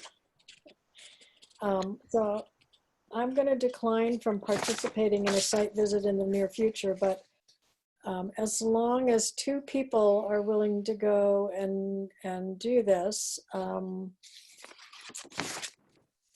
this can move forward. And I'm happy to call again and just confirm that it is on that specific, that's at 37 Shore Drive and not another one of his properties. Yeah, I mean, I live on Shore Drive. I can do a site visit. It's just, I can walk down, that's just down the street for me. And he does have like 3 lots there, so I'm 37 is the lot that he has his house on, I think, but he also owns the lot next to it and then the one in the corner, so. But I'd be willing, I can do a site visit. Well, just as we think about this, it's really critical to have at least 2 people come along, just to sort of have a backup for what you observe in case there's ever any questions. So, Mary, if you and one other commissioner could do that over the weekend, is there anyone else who could go down there? I mean, most of us have done these sort of, I want to cut down a dangerous tree site visits at this point. So I think any of you are up to the task. Well, I'm happy to do it with you, Mary. Can you propose a time so Tessa can let him know? Mary, what would work for you? Yeah, like I said, it's easy for me because it's just down the street. So why don't you pick a date and a time? How about if we do Saturday at like 11? Okay. So Saturday, the 14th.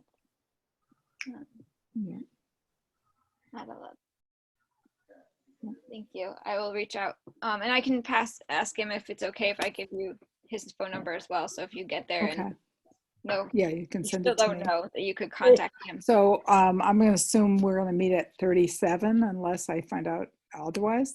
Yes, I will try and call. Yeah, I mean, I'll try and get through, I guess. I'm out in the field most of tomorrow, but could somebody send me one of the site visit forms? Because I don't have one. That was just going to be my next question. Yeah, I don't have one either, so if you have a template, yeah. Do you have that, Tessa? I'm sure I do somewhere. I don't. I have a PDF on my computer. I could. Why don't you do that, Robin? Send one to both Miriam and to Mary so that they have it for the future. So in the good old days, our clerk would pre-fill these out for us with all the sort of known information. And then the commissioners would just have to fill in what they observed on the site. But at this point, we're all filling them out as best we can. Okay. And Mary, you've done one before, right? So one. Just one. Okay. Well, they're pretty straightforward. They're pretty Make me an expert. Yeah, you are. I don't know his name. We need the homeowner's full name. I don't have it. Well, Tessa will give you that information. Okay. I'm pretty sure it's William. I think is the first name. Okay. William Brooks. Okay. I just know Ms. Brooksy, so I don't know his first name. Brooksy. Yeah, can you send us the request? You know what his request is? It was all verbal, but I can type something up. Well, when you talk to him, okay, that's fine. Yeah. Just so we know what to put on it to look at. Yeah, I mean, I can tell you it was, I'm not remember exactly what the larger tree is, but there's a tree that has a stake with a yellow flag in front of, right by it. And then there's a cluster of maples that he's also concerned about and would like to take out. So it sounds like it would be helpful if he was there. Yes, it would be helpful. Yeah, his property does border the part of the lake there, so. Right. Mm-hmm. Yeah, I will. Like I said, since it is Saturday and tomorrow's Friday, I can leave a message tomorrow but I'll do my best to get through. But I guess there's no guarantee that I'll get through to him, but I certainly can try. Okay. Am I missing anything? I guess one other thing I was gonna just mention about the in relation to the budget requests and reimbursement, because you reminded me that Linda clarified for me that the process is that a commission member should have in writing their request for, and I did not, and I no hard feelings because I didn't make that clear with the MACC conference budget request. I had it on the agenda, but I guess from Linda, I'm supposed to say have a more formal email request from a commission member saying I would like to take this conference or take this class and get reimbursed for it. So we should get pre-approved before we expect. Okay. Yeah, just for the future. I was not clear on it myself. So yeah, but that was the feedback. Yeah. Okay. So I think we're about ready to be done. I do just want to share with everyone that I've been telling people that I'm stepping down from the commission for a long time, and things have happened for a long time to make it hard for me to do that, but I've decided that the December meeting is going to be my last meeting. So just tuck that away. And we are finally, for a brief period of time, a commission of 5. When I step down, there will be one more opening. So, you know, spread the word that we're looking for one more person.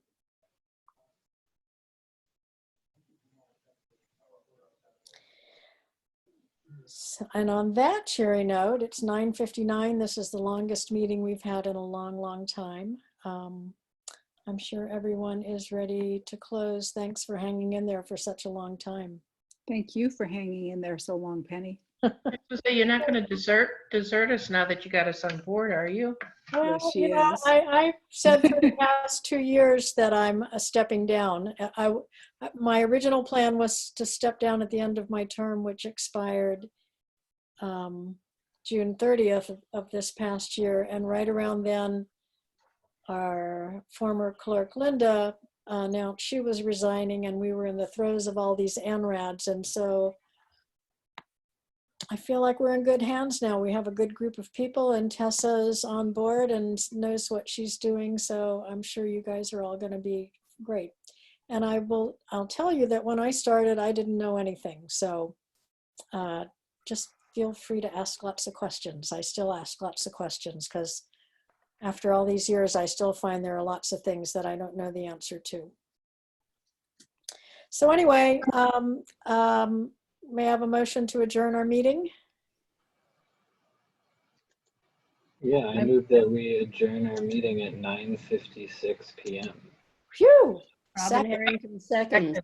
All in favor? Second. Aye. Sorry, Aye. the formal second.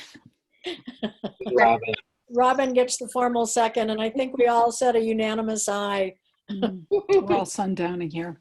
Well, I'm going to go have a glass of wine. Good night, everybody. Good Thank you. night. Night, Penny. Right. Good night.